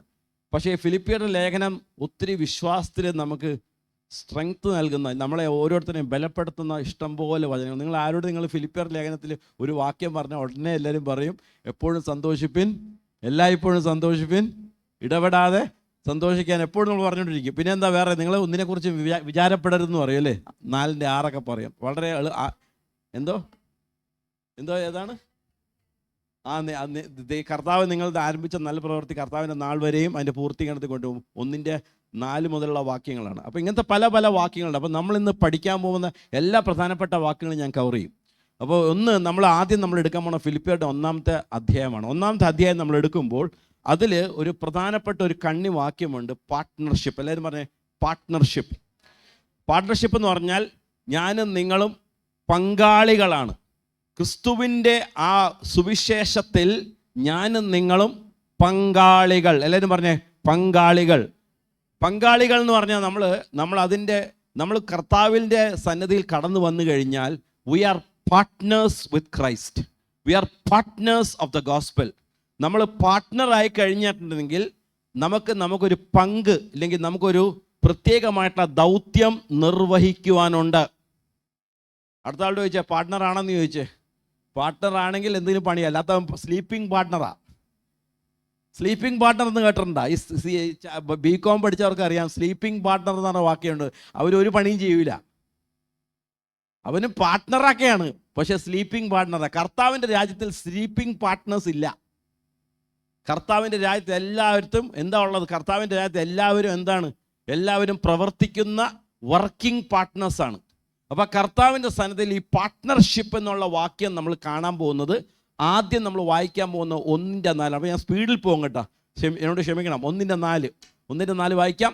നിങ്ങളിൽ നല്ല പ്രവൃത്തിയെ ആരംഭിച്ചവൻ യേശുക്രിസ്തുവിൻ്റെ നാളോളം അതിനെ തികയ്ക്കുകയും എന്നുറപ്പായി വിശ്വസിച്ചു ഇരിക്കുന്നു. അടുത്ത വാക്യം വായിച്ചേ. 1-ാം നാൾ മുതൽ ഇതുവരെയും സുവിശേഷ ഘോഷണത്തിൽ നിങ്ങൾക്കുള്ള കൂട്ടായ്മ നിമിത്തം ഞാൻ നിങ്ങളെ ഓർക്കുമ്പോൾ ഒക്കെയും എൻ്റെ ദൈവത്തിന് സ്തോത്രം ചെയ്യുന്നു. അടുത്ത വാക്യങ്ങൾ വായിച്ചാം. കണ്ട, എനിക്ക് കൂട്ടാളികളായി. കൂട്ടാളികളുടെ അർത്ഥം എന്താണെന്നറിയോ? പാർട്ട്നേഴ്സ് എന്നാണ് അർത്ഥം. ഹല്ലേലൂയ. എനിക്ക് നിങ്ങൾ കൂട്ടാളികൾ. അടുത്ത ആൾ പറ, നമ്മൾ കൂട്ടാളികളാണെന്ന് പറ. 1 കൊരിന്ത്യർ 3-ാം അധ്യായത്തിൽ പറയുന്നൊരു വാക്യമുണ്ട്, ഞാനും നിങ്ങളും കൂട്ടുവേലക്കാരാണ്. ഇത് കൂട്ടാളികൾ എന്ന് പറഞ്ഞാൽ അതിനോട് തന്നെ തുല്യമായിട്ടുള്ള വേറെ വാക്യമാണ് വി ആർ പാർട്ട്നേഴ്സ്. അപ്പം ക്രിസ്തുവിൽ നമ്മൾ ക്രിസ്തുവിനെ സ്വീകരിക്കുമ്പോൾ പിന്നെ ഞാനും നിങ്ങളും പിന്നെ എന്താണ്? പാർട്ട്ണർഷിപ്പിലേക്ക് കയറി. കോ വർക്കേഴ്സായി ഞാനും നിങ്ങളും കർത്താവിൻ്റെ പാർട്ട്നേഴ്സ് പറഞ്ഞാൽ തുല്യ സഖികളായി, തുല്യ വേലക്കാരായി എന്ന് പറഞ്ഞാൽ അവിടെ പാസ്റ്റർ എന്നില്ല, വേറൊരാളൊന്നുമില്ല, ബിഷപ്പൊന്നുമില്ല, ഒന്നുമില്ല. നമ്മളെല്ലാവരും ഒരുമിച്ചാണ്. ഹല്ലേലൂയ. സ്ഥാനമാനങ്ങളൊക്കെ നമ്മളുണ്ടാക്കിയത്, മനുഷ്യനുണ്ടാക്കിയതാണ്. അത് വേണം കേട്ടോ, അത് വേണ്ടെന്ന് ഞാൻ പറയുന്നില്ല. പാസ്റ്റർ മാനിക്കണം. നമ്മൾ ഈ സ്ഥാനമാനങ്ങൾ എന്ന് പറഞ്ഞാൽ ദൈവത്തിൻ്റെ സന്നിധിയിൽ ഇതെല്ലാം തുല്യമാണ്. നിങ്ങൾ ഓരോ വ്യക്തിയും ചെയ്യുന്ന വേല ദൈവത്തിൻ്റെ മുമ്പിൽ ദൈവം വിലമതിക്കുന്നു. ഹല്ലേലൂയ. ഞാനിവിടെ ഒരു കസേര പെറുക്കിയിട്ടാൽ മതി. കർത്താവിൻ്റെ സന്നിധിയിൽ ഞാൻ വിശ്വസ്തയോടെ ചെയ്യുമ്പോൾ ദൈവം അതിനെയും വിലമതിക്കുന്നു. അതാണ് നമ്മുടെ ശുശ്രൂഷ എന്താണ്, നമ്മുടെ ഗിഫ്റ്റിംഗ് എന്താണെന്ന് അറിയണം. ചിലർക്ക് ഈ ഗിഫ്റ്റ് ഓഫ് ഹെൽപ്സ് എന്ന് പറഞ്ഞ ഒരു ശുശ്രൂഷയുണ്ട്. സേവനത്തിൻ്റെ ശുശ്രൂഷകൾ ചെയ്യുന്ന ഒരു പ്രത്യേകം, അവർ ഓടെ കിടക്കുന്നവരെ കുളിപ്പിക്കുകയും എല്ലാം ചെയ്യും. എല്ലാവർക്കും കൊണ്ട് പറ്റില്ല. അത് പ്രത്യേകമായിട്ടുള്ള വരം ചിലർക്കുണ്ട്. ചിലർ ആശുപത്രി മാത്രം പോയിക്കൊണ്ട് രോഗികളെ ശുശ്രൂഷിക്കും. അവർക്ക് ഏത് അഴുക്കും ചലവോ ഒരു വിഷയമില്ല. അവർക്ക് മൂത്രമോ മലോ എല്ലാം അവർ കൈകാര്യം ചെയ്യും. അവർക്ക് ചെയ്യാനുള്ള പ്രത്യേക കൃപ, ഗിഫ്റ്റിംഗ് ദൈവം കൊടുത്തിട്ടുണ്ട്. ഹല്ലേലൂയ. ചിലർ കഠിനാധ്വാനം ചെയ്ത് ദൈവരാജ്യത്തിന് വേണ്ടി എവിടെയും അവർക്ക് രാത്രിയും പകലില്ലാന്ന രീതിയിൽ ഒരു കഠിനാധ്വാനം ചെയ്യുന്ന പ്രത്യേക വരം. അവ നമ്മളുടെ വരം കണ്ട് നമ്മൾ മറ്റുള്ളവരെ തുച്ഛീകരിക്കരുത്. ഹല്ലേലൂയ. നമ്മളെല്ലാവരും ഒരുമിച്ച് പ്രവർത്തിക്കുമ്പോൾ ദൈവരാജ്യത്തിൻ്റെ ഉന്നമനത്തിനായി തീരും. ഹല്ലേലൂയ. അപ്പം എൻ്റെയും നിങ്ങളുടെയും വരങ്ങൾ എന്താണെന്ന് നിങ്ങൾ ഈ ദിവസങ്ങളിൽ കണ്ടുപിടിക്കണം. ചിലർക്ക് മറ്റുള്ളവരെ പ്രബോധിപ്പിക്കാനുള്ള വരം ഉണ്ടാവും, ഇല്ലെങ്കിൽ മറ്റുള്ളവർക്ക് പ്രവചനം കൊടുക്കാനുള്ള വരം ഉണ്ടാവും. ചിലപ്പോൾ കുത്തിയിരുന്ന് പ്രാർത്ഥിക്കാനുള്ള വരം. കുത്തിയിരുന്ന് പ്രാർത്ഥിക്കാതെ മറ്റുള്ളവരെ തുച്ഛീകരിക്കുക. അവനൊന്ന് പ്രാർത്ഥിക്കണില്ലെന്ന്, അവന് ചിലപ്പോൾ വേറെ കാര്യം ഏൽപ്പിച്ചിരിക്കുന്നു എന്ന് പറഞ്ഞാൽ എല്ലാവരും പ്രാർത്ഥിക്കണം കേട്ടോ. ചിലർക്ക് കൂടുതൽ പ്രാർത്ഥിക്കാനുള്ള വരം ഉണ്ടാവും. അപ്പം നമ്മളിതെല്ലാം നമ്മൾ അറിയണം. അപ്പം കർത്താവിൻ്റെ പങ്കാളികളാണെന്നുള്ള കാര്യം മറക്കരുത്. ഈ പങ്കാളിത്തം കാരണം അവിടെ പൗലോസ് പറയുന്നത് നമ്മൾ എന്തുകൊണ്ടാണ് ബിക്കോസ് വി ആർ കർത്താവിൻ്റെ പങ്കാളികൾ. കർത്താവിൻ്റെ ശുശ്രൂഷയിലും കർത്താവിൻ്റെ ആ സുവിശേഷത്തിൽ നമ്മൾ പങ്കാളികളായതുകൊണ്ടാണ് അവിടെ കർത്താവ് പറയുന്നത് നിങ്ങളിൽ തുടങ്ങി വെച്ച ആ സൽപ്രവൃത്തി, the good work that I started in you, നിങ്ങളിൽ തുടങ്ങി വെച്ച ആ നല്ല പ്രവൃത്തി കർത്താവിൻ്റെ നാൾ വരെയും. അത് പങ്കാളികൾക്കുള്ളതാ, എല്ലാവർക്കും ഉള്ളതല്ല. അടുത്ത ആൾ പറ, പങ്കാളിയായേ തീരുന്നു പറ. ആമേൻ. ഹല്ലേലൂയ. അപ്പൊ കർത്താവിൻ്റെ പങ്കാളികളാണെന്നുള്ള കാര്യം. അപ്പൊ ആദ്യത്തെ ചാപ്റ്ററിലെല്ലാം ഇതിനാണ് ഊന്നൽ കൊടുക്കുന്നത്. എന്നിട്ട് അവിടെ പറയുന്നത് 9-ാം വാക്യം മുതൽ 11-ാം വാക്യം വരെയും വാക്യം അവിടെ വായിക്കുമ്പോൾ അവിടെ പറയുന്നത് എങ്ങനെയുണ്ട്? നിങ്ങളുടെ സ്നേഹം മേൽക്കുമേൽ. എന്താണ്? ഒരു പൗലോസ് അവിടെ പ്രാർത്ഥിക്കുകയാണ്. ഈ പങ്കാളികൾക്കൊരു പ്രത്യേകതയുണ്ട്. ഈ പങ്കാളികൾക്ക് ദൈവികമായിട്ടുള്ള പല രീതിയിലുള്ള എന്താണ് വേണ്ടത്? ദൈവത്തിൻ്റെ വലിയൊരു പ്രവൃത്തി നിങ്ങളിൽ നടക്കണം, എന്നിൽ നടക്കണം. എന്താ പ്രവൃത്തി നടക്കേണ്ടത്? അവിടെ പറയുന്നത് നിങ്ങളിൽ സ്നേഹം എന്ന് പറയുന്നത്, നമ്മുടെ ഉള്ളിൽ സ്നേഹമെല്ലാം പിശാച് ചോർത്തിക്കൊണ്ടുപോയി. അറിഞ്ഞാ നിങ്ങൾ? ആരും അറിഞ്ഞില്ല അല്ലേ? അപ്പം നമ്മുടെ ഉള്ളിൽ സ്നേഹമില്ല. ഇപ്പം നമ്മൾ പലപ്പോഴും അഭിനയിക്കുക, സത്യമായിട്ടുള്ള കാര്യമായി പറയണത്. അപ്പം സ്നേഹം നമ്മൾ എന്ത് ചെയ്യണം? കർത്താവിൽ നിന്ന് പ്രാപിക്കണം. അപ്പോൾ പൗലോസ് പ്രാർത്ഥിക്കുകയാണ്, നിങ്ങളുടെ സ്നേഹം മേൽക്കുമേൽ സകല പരിജ്ഞാനത്തിലും സകല വിവേകത്തിലും വർദ്ധിച്ചു വരണം. അവിടെ ശരിക്കുള്ള ഒരു വേറെ ഇംഗ്ലീഷ് നമ്മൾ എഴുതിയിട്ടുണ്ടെങ്കിൽ അവിടെ പറയുന്നത് സ്നേഹവും വരണം, അതിൻ്റെ കൂടെ പരിജ്ഞാനവും വിവേകവും വരണം. എന്തിനാണ് താഴത്തെ എൻ്റെ കാരണം എഴുതിയിട്ടുണ്ട്? സ്നേഹത്തിൽ നിറയുമ്പോഴാണ് നിങ്ങൾ ഭേദാഭേദങ്ങളെ എന്ന് പറഞ്ഞാൽ നല്ലതേതാണ് തീയതേതാണെന്ന് നമുക്ക് ഡിസേൺ ചെയ്യാൻ പറ്റുന്നത്, ഇല്ലെങ്കിൽ അതിനെ വേർതിരിച്ച് വിവേചിച്ച് മനസ്സിലാക്കുവാൻ സാധിക്കുന്നത് ദൈവത്തിൻ്റെ പരിജ്ഞാനവും ദൈവത്തിൻ്റെ സ്നേഹവും ദൈവത്തിൻ്റെ വിവേചനവും നമ്മളിൽ നിറയുമ്പോൾ ഏതെടുക്കണം ഏതെടുക്കേണ്ട എന്നുള്ള പ്രത്യേകമായിട്ടുള്ള വരം ദൈവം നമുക്ക് നൽകും. ഇപ്പം നമ്മളെല്ലാം നല്ലതാണ്, അതും നല്ലതാണ്, ഇതും നല്ലതാണ്, വേണ്ട എന്ന് പറയാൻ നമുക്കറിയില്ല. ചിലയിടത്തൊക്കെ വേണ്ടെന്ന് അടുത്ത ആൾ പറ, ചിലയിടത്തൊക്കെ വേണ്ട എന്ന് പറയണം. ഹല്ലേലൂയ. അതിനാണ് ദൈവം നമുക്ക് വിവേചനം തരുന്നത്. അപ്പം സകല സ്നേഹത്തിലും പരിജ്ഞാനത്തിലും വിവേചനത്തിലും നമ്മൾ എന്ത് ചെയ്യും?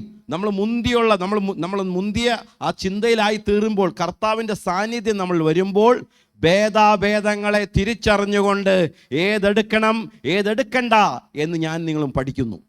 ഹല്ലേലൂയ. അടുത്ത എന്താ പറയുന്നത്?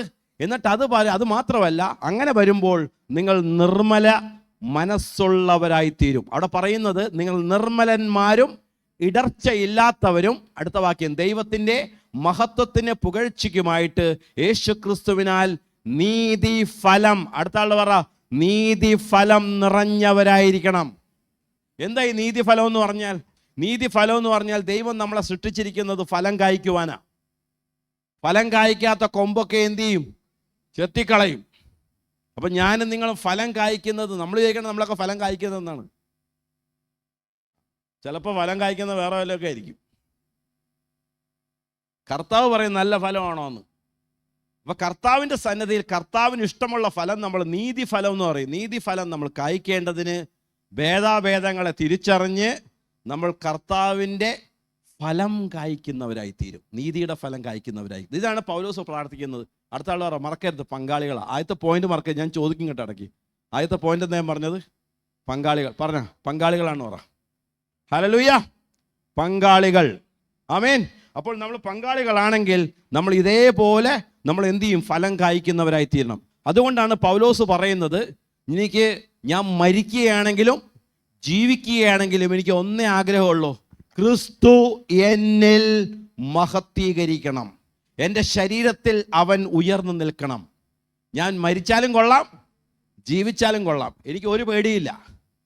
എൻ്റെ ജീവിതത്തിൽ എനിക്ക് ഒന്നേ ഒരു ആഗ്രഹമുള്ളൂ, ക്രിസ്തു എൻ്റെ ശരീരത്തിൽ ഉയർന്നു നിൽക്കണം. എല്ലാവരും പറഞ്ഞേ, ക്രിസ്തു എൻ്റെ ശരീരത്തിൽ ഉയർന്നു. എന്തുകൊണ്ടാണെന്നറിയാമോ? ഞാൻ ക്രിസ്തുവിൻ്റെ പങ്കാളി ആയതുകൊണ്ടാണ്. ഹല്ലേലൂയ. പങ്കാളിക്ക് ഒരൊറ്റ ചിന്തയുള്ളൂ, ക്രിസ്തു എന്നിൽ ഉയർന്നു നിൽക്കണം. 19 വാക്യം എടുത്തേ, വായിച്ചേ. എന്താ പറയുന്നത്? നിങ്ങളുടെ പ്രാർത്ഥനയാലും യേശുക്രിസ്തുവിൻ്റെ ആത്മാവിൻ്റെ സഹായത്താലും അതെനിക്ക് രക്ഷാകാരണമായി തീരും എന്ന് ഞാൻ അറിയുന്നു. അടുത്ത വാക്യം, അങ്ങനെ ഞാൻ ഒന്നിലും ലജ്ജിച്ചു പോകാതെ പൂർണ്ണ ധൈര്യം പൂണ്ട്, എല്ലാവരും ഒരുമിച്ച് വായിക്ക്, ക്രിസ്തു എൻ്റെ ശരീരത്തിങ്കൽ ജീവനാലാകട്ടെ മരണത്താലാകട്ടെ എപ്പോഴും എന്ന പോലെ ഇപ്പോഴും മഹിമപ്പെടുകയുള്ളൂ എന്ന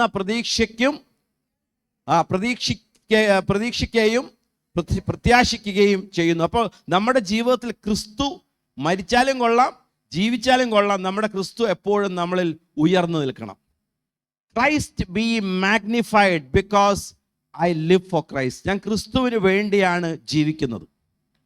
അടുത്ത ആൾ പറ, ക്രിസ്തുവിന് വേണ്ടിയാണ് ജീവിക്കുന്നതെന്ന് പറയാം. ഞാൻ കർത്താവിനെ അറിയണേക്കാൾ മുമ്പ് എനിക്ക് വേണ്ടിയാണ് ജീവിച്ചിരുന്നത്.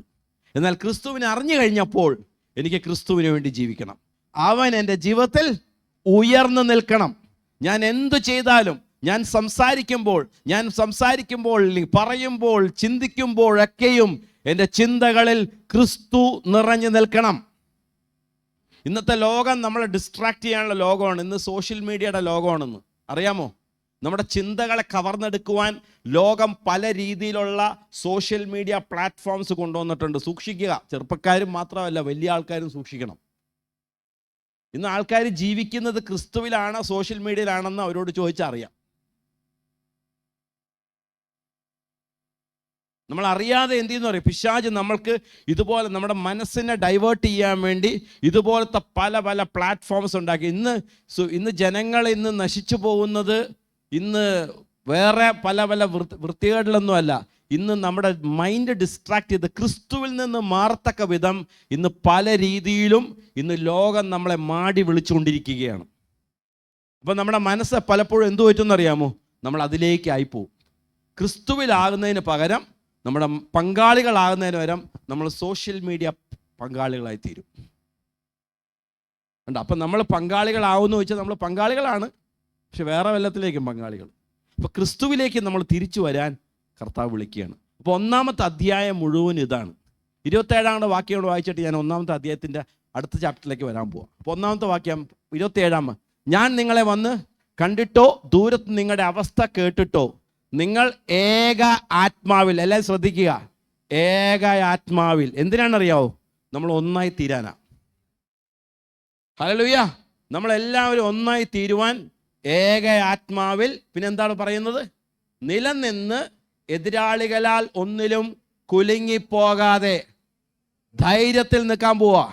എതിരാളികളിൽ നിന്ന് കുലുങ്ങിപ്പോകാതെ. എതിരാളികൾ എന്ന് പറഞ്ഞാൽ ഇന്ന് സുവിശേഷ വിരോധികളല്ല, ഇന്ന് വേറെ നമ്മളെ കവർന്നെടുക്കുന്നവരാ എതിരാളികൾ. നമ്മൾ അതിൽ നിന്ന് നമ്മൾ എന്ത് ചെയ്യും?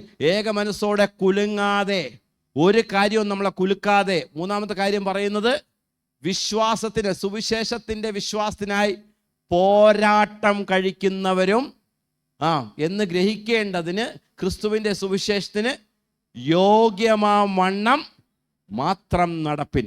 അപ്പം നമ്മൾ പങ്കാളികളായ നമ്മളോട് കർത്താവ് ഇന്ന് ആഹ്വാനം ചെയ്യുകയാണ്. നമ്മൾ അധൈര്യപ്പെടാതെ, കുലുങ്ങാതെ, പിന്നെ എന്ത് ചെയ്യണം? ഏക മനസ്സോടുകൂടി നിലനിന്നുകൊള്ളുക, യോഗ്യമാവണ്ണം നടക്കുക. ഇന്ന് കർത്താവ് നമ്മളെ ഓരോരുത്തരെയും വിളിക്കുന്നത് ഈ ഒരു വാസ്തവത്തിൽ ഈ ഒരു കാര്യത്തിന് വേണ്ടിയാണ്. നമ്മൾ പങ്കാളികളാണെന്നുള്ള സത്യം ഗ്രഹിച്ചുകൊണ്ട് ക്രിസ്തുവിന് വേണ്ടി നമ്മൾ ഓട്ടം തികയ്ക്കുക. അടുത്ത ആൾ പറ, നിങ്ങൾ പങ്കാളിയാണെന്ന് പറ. അപ്പം നമ്പർ 1 പോയിന്റ് ആണ് ഒന്നാമത്തെ അധ്യായം. I am a partner with Christ in the gospel. ക്രിസ്തുവിൻ്റെ സുവിശേഷത്തിൽ ഞാൻ അവനോടുകൂടെ ഒരു പങ്കാളിയാണ്. ഹല്ലേലൂയ. പാർട്ടേക്കർ എന്ന് പറയും. എന്ന് പറഞ്ഞാൽ ഞാനും എൻ്റെ പങ്ക് നിർവഹിച്ചാൽ മാത്രമേ ഈ ദൗത്യം പൂർത്തിയാക്കാൻ പറ്റുകയുള്ളൂ. പ്രത്യേകിച്ച് നിങ്ങൾക്കൊക്കെ കെയർസെല്ലൊക്കെ ഉണ്ട്, നല്ല കാര്യം. ഹൗസ് ചർച്ചും കെയർസെല്ലൊക്കെ ഉണ്ടെങ്കിൽ നിങ്ങൾ മറ്റുള്ളവരെ അതിലേക്ക് ക്ഷണിക്കണം. ഏറ്റവും ചെറിയ കാര്യം ചെയ്യാവുന്നത് അതാണ്.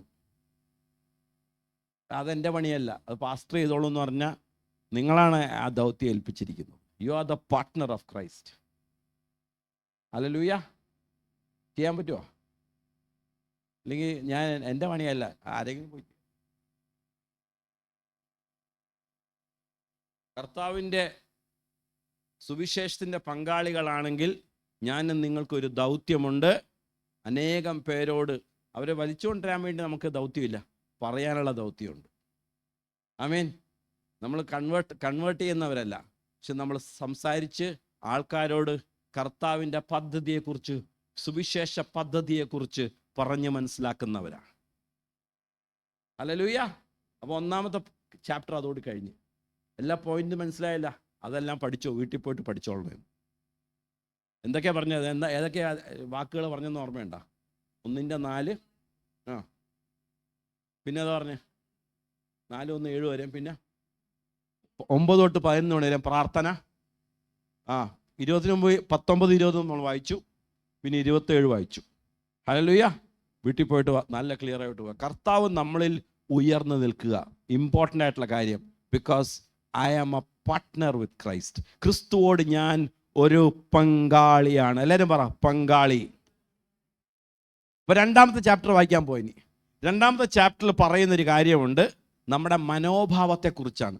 അപ്പോൾ 2-ാം അധ്യായത്തിൻ്റെ 3 മുതൽ 5 വരെയുള്ള വാക്യങ്ങൾ വായിക്കാൻ പോവാം. എന്താണ് പറയുന്നത്? ഷാഢ്യത്താലോ ദുരഭിമാനത്താലോ, ഇതൊക്കെ നമ്മളിലുള്ള കാര്യങ്ങളാട്ടാ. അവിടെ ഇവിടെ ഉള്ളവർ നമ്മുടെ ഉള്ളിലുള്ളതാ ഈ ദുരഭിമാനം, ഷാഢ്യം. എവിടെ നിന്ന് കിട്ടിയാവോ? നമ്മൾ ഇവിടെ കാഴ്ച പങ്കാളികൾ മൃഗങ്ങൾക്കുള്ളതാണ്, നമുക്കുള്ളതാ. ദുരഭിമാനം, ശാഠ്യം, പിന്നെന്താണ്? ഒന്നും ചെയ്യാതെ താഴ്മയോടെ എന്ന് പറഞ്ഞാൽ ഉയർന്ന ചിന്തകളാ മനുഷ്യന്. ആരെ പറഞ്ഞല്ലോ, ഭിക്ഷക്കാർക്ക് പോലും അവൻ്റെ ആ ഡിഗ്നിറ്റി എന്ന് പറഞ്ഞാൽ വലിയ ഡിഗ്നിറ്റിയാ. അപ്പൊ നമ്മൾ ഇതെല്ലാം ഇവിടെ കാണുമ്പോൾ ഓരോരുത്തരും മറ്റുള്ളവരെ തന്നേക്കാൾ ശ്രേഷ്ഠൻ എന്ന്, അത് ബുദ്ധിമുട്ടാണേ. കർത്താവിനോട് പറഞ്ഞേ അത് ബുദ്ധിമുട്ടാ. കർത്താവ് മറ്റുള്ളവരെ നമ്മളെക്കാളും ശ്രേഷ്ഠൻ എന്ന് കാണാൻ നമുക്ക് പറ്റില്ലല്ലോ, നമുക്ക് പറ്റില്ല. അതിനാണ് നമ്മൾ ക്രിസ്തുവിലായി തീരേണ്ടത്. ക്രിസ്തു നമ്മിലൂടെ ജീവിക്കുവാൻ നമ്മൾ അനുവദിച്ചാൽ മാത്രമേ ക്രിസ്തുവിൻ്റെ മനോഭാവം എന്നിലും നിങ്ങളും പ്രതിഫലിക്കുകയുള്ളൂ. അപ്പൊ ക്രിസ്തുവിൻ്റെ മനോഭാവം എന്താ? അവിടെ പറയുന്ന അടുത്ത വാക്യം പറയുന്നത്, ഓരോരുത്തൻ സ്വന്തം ഗുണമല്ല. ഞാൻ പറഞ്ഞത് നിങ്ങൾക്ക് ഓരോരുത്തരും ഗുണമുണ്ട് കേട്ടോ, നിങ്ങൾ മറക്കരുത്. ഒരു ഗുണമില്ലെന്ന് ആരും പറയരുതേ. എനിക്ക് എന്തെങ്കിലും ഗുണമുണ്ട് കേട്ടോ, നിങ്ങൾ എല്ലാവർക്കും ഗുണമുണ്ട്. പറ, എനിക്ക് ഗുണമുണ്ടെന്ന് പറ. പക്ഷെ അയാളുടെ അപ്പുറത്തിരിക്കുന്ന ആൾക്കും ഗുണമുണ്ട്. നമ്മുടെ ചിന്ത നമുക്ക് മാത്രം ഉള്ളൂന്നാ. അതാണ് നമ്മുടെ കുഴപ്പം. അവിടെ പറയുന്നത് മറ്റുള്ളവൻ്റെ ഗുണവും കൂടെ നോക്കണം. അത് അയാളുടെ പറ, മറ്റുള്ളവൻ്റെ ഗുണം കൂടെ നോക്കണമെന്ന് പറ. ക്ലിയറായോ? രണ്ടാമത്തെ സവിശേഷത എന്ന് പറയുന്നത് മനോഭാവമാണ്. ആദ്യത്തെ എന്താണ്? പങ്കാളിത്തം. രണ്ടാമത് ആറ്റിറ്റ്യൂഡ്, നമ്മൾ മറ്റുള്ളവരുമായിട്ടുള്ള നമ്മുടെ മനോഭാവം. കാരണം ഇതില്ലാതെ നമുക്ക് ദൈവരാജ്യത്തിൽ ഒരിക്കലും ഒരു നല്ല പങ്കാളികളാകാൻ പറ്റില്ല. If you want to become a partner, പാർട്ട്ണറിനൊരു സവിശേഷതയുണ്ട്, അവന് ചില ഗുണങ്ങളുണ്ട്. അവൻ ക്രിസ്തുവിൻ്റെ അതേ മനോഭാവമുള്ളവനാണ്. ഹല്ലേലൂയ. എല്ലാം അറിയാമെന്നുള്ള ചിന്ത നമുക്ക് എല്ലാവർക്കും ഉണ്ടെങ്കിൽ അത് തെറ്റാണ്. മറ്റുള്ളവന് നമ്മളില്ലാത്ത ചില ഗുണങ്ങൾ മറ്റുള്ള ആൾക്കുണ്ട്. ആമേൻ. അതാണ് കർത്താവിൻ്റെ സഭ നിലനിന്ന് പോകുന്നത്. ഇല്ലെങ്കിൽ ഞാൻ മാത്രം എന്ന് പറഞ്ഞിരുന്നാൽ നമുക്ക് ഒരുമിച്ച് ചേർന്നാലേ കർത്താവിൻ്റെ രാജ്യം പണിയാൻ പറ്റുള്ളൂ. കർത്താവ് അങ്ങനെ വെച്ചിരിക്കുന്നത്.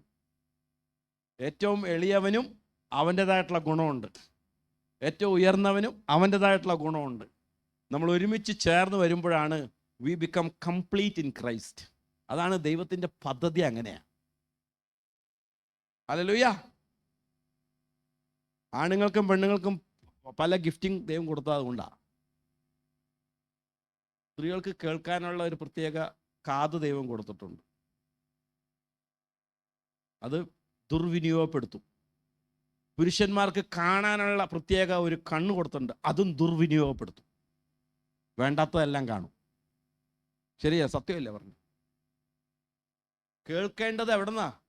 ദൈവത്തിൻ്റെ പ്രത്യേകമായിട്ടുള്ള ചില വാക്കുകളും ചില മർമ്മങ്ങളും കേൾക്കുവാൻ സ്ത്രീകൾക്ക് പ്രത്യേക കേൾവി കൊടുത്തിട്ടുണ്ട്. അപ്പോൾ ഭർത്താവും ഭാര്യ ഒപ്പം വരുമ്പോൾ അത് നല്ല ശ്രേഷ്ഠ. കാരണം കേൾക്കാനും കാണാനും പറ്റുന്നത്, ഡയറക്ഷന് വേണ്ടി കാണാൻ പറ്റുന്നു.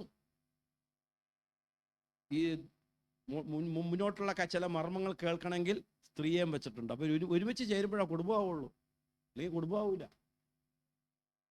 ശരിയല്ലേ? കരുണയും നീതിയും, പുരുഷന് കൂടുതൽ നീതിയും കൊടുത്തിട്ടുണ്ട്, സ്ത്രീക്ക് കൂടുതൽ കരുണയും കൊടുത്തിട്ടുണ്ട്. ദൈവത്തിൻ്റെ സ്വഭാവം ദൈവം അങ്ങനെയാണ് കൊടുത്തിരിക്കുന്നത്. അപ്പോൾ കരുണയുടെ ഭാഗം സ്ത്രീക്ക് കൊടുത്തപ്പോൾ നീതിയുടെ ഭാഗം പുരുഷന് കൊടുത്തു. അതുകൊണ്ടല്ലേ ചിലപ്പോൾ ഈ ചില വികൃതിയെ കാണുമ്പോൾ മക്കളെയൊക്കെ ബെൽറ്റ് കൊണ്ട് അടിക്കുന്നത്. അപ്പോൾ കരുണ പറയും വേണ്ട വേണ്ട വേണ്ട എന്ന് പറയും. സത്യമല്ലേ? അതാണ് അത് എങ്ങനെയാണ് കൊടുത്തേക്കണ ദൈവം. ഒരു സ്ത്രീയോട് വടക്കേതാണെന്ന് ചോദിച്ചാൽ വായ വിളിച്ചിരിക്കും. ദിശാബോധം ഇല്ല. പുരുഷന് ദിശാബോധമുണ്ട്. അവന് ആദ്യം തന്നെ വടക്കും തെക്കൊക്കെ അവന് ആദ്യം അറിയാം. ഒരു സ്ത്രീ പറഞ്ഞു എന്നോട്, വടക്കും തെക്കൊക്കെ പറഞ്ഞേ, ഇടത്തോട്ട് പോകണോ വലത്തോട്ട് പോകണം എന്ന് പറഞ്ഞാൽ മതി. സത്യമല്ലേ ഞാൻ പറഞ്ഞു? ഇന്നത്തെ കാലത്ത് വടക്കേതാ തെക്കേതാന്ന് പോലും അറിയില്ല. അപ്പൊ ഇതിനെ പ്രത്യേകമായിട്ട് ദൈവം കൊടുത്തിരിക്കുന്നത് എന്താണല്ലേ? ഇതേപോലെ തന്നെ നമ്മുടെ കർത്താവിൻ്റെ ശരീരത്തിലെ ഓരോ അവയവങ്ങൾക്കും അതിൻ്റെതായിട്ടുള്ള ജോലിയുണ്ട്. അതാ പറഞ്ഞു, ഓരോ അവയവത്തിൻ്റെയും അതിൻ്റെതായിട്ടുള്ള ജോലി മനസ്സിലാക്കണം. അതിൻ്റെ ഗിഫ്റ്റിംഗ് എന്താണ് മനസ്സിലാക്കി അതിൽ ഓപ്പറേറ്റ് ചെയ്താൽ സഭയുടെ ഉന്നമനം കാണുവാൻ സാധിക്കും. അല്ലെങ്കിൽ സഭ മുരടിച്ചു പോവും. എത്ര പേർക്ക് ഞാൻ പറഞ്ഞ മനസ്സിലായി? ഹല്ലേലൂയ. അതിലേക്ക് പ്രവേശിക്കണം. അവിടെ അതാണ് കാരണം നമ്മുടെ അതിൽ ഇതെല്ലാം നമ്മൾ ഗിഫ്റ്റിംഗ് ഉണ്ടെങ്കിലും മനോഭാവത്തിന് വളരെയധികം നമുക്ക് ദൈവത്തിൻ്റെ കർത്താവിൻ്റെ മനോഭാവം, കർത്താവ് ദൈവത്തോട് തുല്യനായിരിക്കുമ്പോൾ ദൈവത്തോടുള്ള സമത്വം മുറുകെ പിടിക്കാതെ എന്ത് ചെയ്ത് ദാസരൂപമെടുത്ത്, ഇംഗ്ലീഷ് ഒരു വാക്യമുണ്ട്, he made himself of no reputation എന്ന് പറഞ്ഞാൽ ഒരു തരത്തിലുള്ള പ്രസിദ്ധി ആഗ്രഹിക്കാതെ, അത് മലയാളത്തിലില്ല, അത് he made himself of no reputation, തന്നെത്താൻ ഒഴിച്ചു എന്നുള്ള വാക്യത്തിൻ്റെ പൂർണ്ണത ഞാൻ പറയണത്. തന്നെത്താൻ ഒഴിച്ചു എന്ന് പറഞ്ഞാൽ അവനുണ്ടായിരുന്ന സകല സ്വർഗീയ മഹിമയും താഴത്തേക്ക് ഒഴിച്ചു കളഞ്ഞിട്ട് അവൻ ദാസരൂപം എടുത്തതുപോലെ ഞാനും നിങ്ങളും കർത്താവിനെ പോലെയായി, കർത്താവിൻ്റെ അതേ മനോഭാവത്തിലായി തീരുവാൻ ദൈവം എന്നെ നിങ്ങളെ വിളിക്കുകയാണ്. ഹല്ലേലൂയ. അതുകൊണ്ടാണ് പൗലോസ് പറയുന്നത് മരിച്ചാൽ ലാഭമെന്ന്. എൻ്റെ മുമ്പിൽ ജീവനും മരണവും ഉണ്ടെങ്കിൽ എനിക്ക് ഏതെടുക്കണമെന്ന് എനിക്ക് അറിയില്ല. ഇനി മരിച്ചു പോട്ടെ, മരിച്ചാൽ ലാഭമാണ് എനിക്ക്, കാരണം മരിച്ച കർത്താവിൻ്റെ കൂടെയാണ്. കണ്ടാ? അപ്പം അതുകൊണ്ടാണ് മറ്റുള്ളവരുടെ ഗുണം നോക്കട്ടെ. അടുത്ത വാക്യം വായിച്ച 5-ാം വാക്യം വളരെ ഇമ്പോർട്ടൻ്റ് ആണ്. എന്നിട്ട് പറയുന്നു, 5-ാമത്തെ വാക്യം പറയുന്നു, ക്രിസ്തു യേശുവിലുള്ള ഭാവം തന്നെ നിങ്ങളിലും ഉണ്ടായിരിക്കട്ടെ. കണ്ട, 2-ാമത്തെ പോയിന്റാണ് ആറ്റിറ്റ്യൂഡ്, മനോഭാവം. ആദ്യത്തെ പോയിന്റ് എന്തായിരുന്നു? പങ്കാളിത്തം. You are A partner with partnership with Christ. Second, the attitude of Christ. Partner with Christ, attitude of Christ. Hallelujah. അപ്പോൾ താഴത്തേക്ക് നമ്മൾ വായിക്കുമ്പോൾ 12-ാം വാക്യം എടുക്കുക. ഞാൻ എല്ലാം എടുക്കുന്നില്ല, 12-ാം വാക്യം എടുക്കുക. അതുകൊണ്ട് പ്രിയമുള്ളവരെ, നിങ്ങൾ എല്ലായ്പ്പോഴും അനുസരിച്ചതുപോലെ ഞാൻ അരികത്തിരിക്കുമ്പോൾ മാത്രമല്ല ദൂരത്തിരിക്കുമ്പോൾ ഏറ്റവും അധികമായി, ഇത് ശ്രദ്ധിക്കുക, ഭയത്തോടും വിറവലോടും കൂടി നിങ്ങളുടെ രക്ഷ പ്രാവർത്തികമാക്കുക. പാരാഫ്രൈസ് വേർഷൻ അവിടെ പറഞ്ഞ അങ്ങനെയല്ല. നിങ്ങളുടെ രക്ഷ പ്രാവർത്തികമാക്കണം. നിങ്ങൾ രക്ഷയെ നിങ്ങൾ കൈവരിക്കണം. രക്ഷ അവിടെ ഉണ്ട്. ചെക്ക് എൻകാഷ് ചെയ്യാണ്ട് കയ്യിൽ കിട്ടില്ല മോനെ. ചെക്ക് ഉണ്ടെന്ന് പറഞ്ഞിട്ട് കാര്യമുണ്ടോ? ചക്ക പോലെ ഇരിക്കും അത്. ചെക്ക് കൊണ്ടിട്ട് ക്യാഷ് ചെയ്യണം, കാശാക്കണം. അടുത്ത ആൾ പറ ചെക്ക് എൻകാഷ് ചെയ്യണമെന്ന് പറ. കയ്യിലിരുന്നിട്ടൊരു കാര്യമില്ല. ഇതിപ്പോൾ ആരാ പറഞ്ഞല്ലോ, പഴയ 2000 നോട്ട് കുറേ ഇരിപ്പുണ്ടെന്ന് വെച്ചോ, കുറേ ഗുണം ചെയ്യും. 2000 മഞ്ഞ പിങ്ക് കളറിലെ നോട്ടേ അത് കുറേ ഇരിപ്പുണ്ട് എൻ്റെ കയ്യിൽ. അതുകൊണ്ട് ഒരു കാര്യമില്ല. അത് പണ്ടേ എൻകാഷ് ചെയ്യണമായിരുന്നു.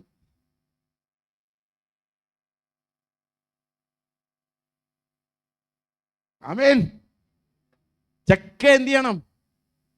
തിന്നരുത്, എൻകാഷ് ചെയ്യണം. ഹല്ലേലൂയ. മനസ്സിലായി? ഈ 2 വാക്യങ്ങൾ ഞാൻ തന്നു. 2-ാമത്തെ അധ്യായത്തിന് 2 വാക്യങ്ങളാണ് തന്നത്. ഒന്ന് 2:5, പിന്നെ 2:12. Work out your salvation with fear and trembling. വിറവലോടുകൂടി. ഇതേ മനോഭാവം നമുക്ക് വേണം. കർത്താവെ, എനിക്കറിയാം എൻ്റെ മനോഭാവത്തിൽ എന്തെങ്കിലും ഒരു മാറ്റം വന്നാൽ രക്ഷയെ ഞാൻ നഷ്ടപ്പെടും. രക്ഷ നഷ്ടപ്പെടാൻ ദൈവം ആഗ്രഹിക്കുന്നില്ല. കർത്താവിൻ്റെ മനോഭാവം ക്രിസ്തുവിൻ്റെ കൂടെ നടക്കുമ്പോൾ പകർച്ചയായിട്ട് എന്നിൽ നിങ്ങൾ വരും. ക്രിസ്തുവിൻ്റെ എല്ലാം പകർച്ചയാണ്. ഞാൻ നേരത്തെ പറഞ്ഞിട്ടുണ്ടത്. ക്രിസ്തുവിൽ നമുക്കെല്ലാം ലഭിക്കുന്ന സവിശേഷതകളും പകർച്ചയായിട്ടാണ് നമുക്ക് കിട്ടുന്നത്. അവൻ്റെ കൂടെ നടക്കുമ്പോൾ ലഭിക്കുന്ന സവിശേഷതകളാണ് സകലതും. വിശുദ്ധി ഒരു പകർച്ചയാണ്. സ്വഭാവം ഒരു പകർച്ചയാണ്. നിങ്ങൾ ആരുടെ കൂടെ നടക്കുന്നു ആ സ്വഭാവമാണ് നിങ്ങളിലുള്ളത്. പരദൂഷണം പറയുന്നവരോട് നടന്നിട്ടുണ്ടെങ്കിൽ എന്നിലും പരദൂഷണം വരാൻ തുടങ്ങും. കൊളാന്ന്. അത് നിർത്താൻ പറ്റില്ല. അതങ്ങനെ ഓട്ടോമാറ്റിക്കായിട്ട് വരും. പകർച്ചപ്പനി പോലെയാണ്.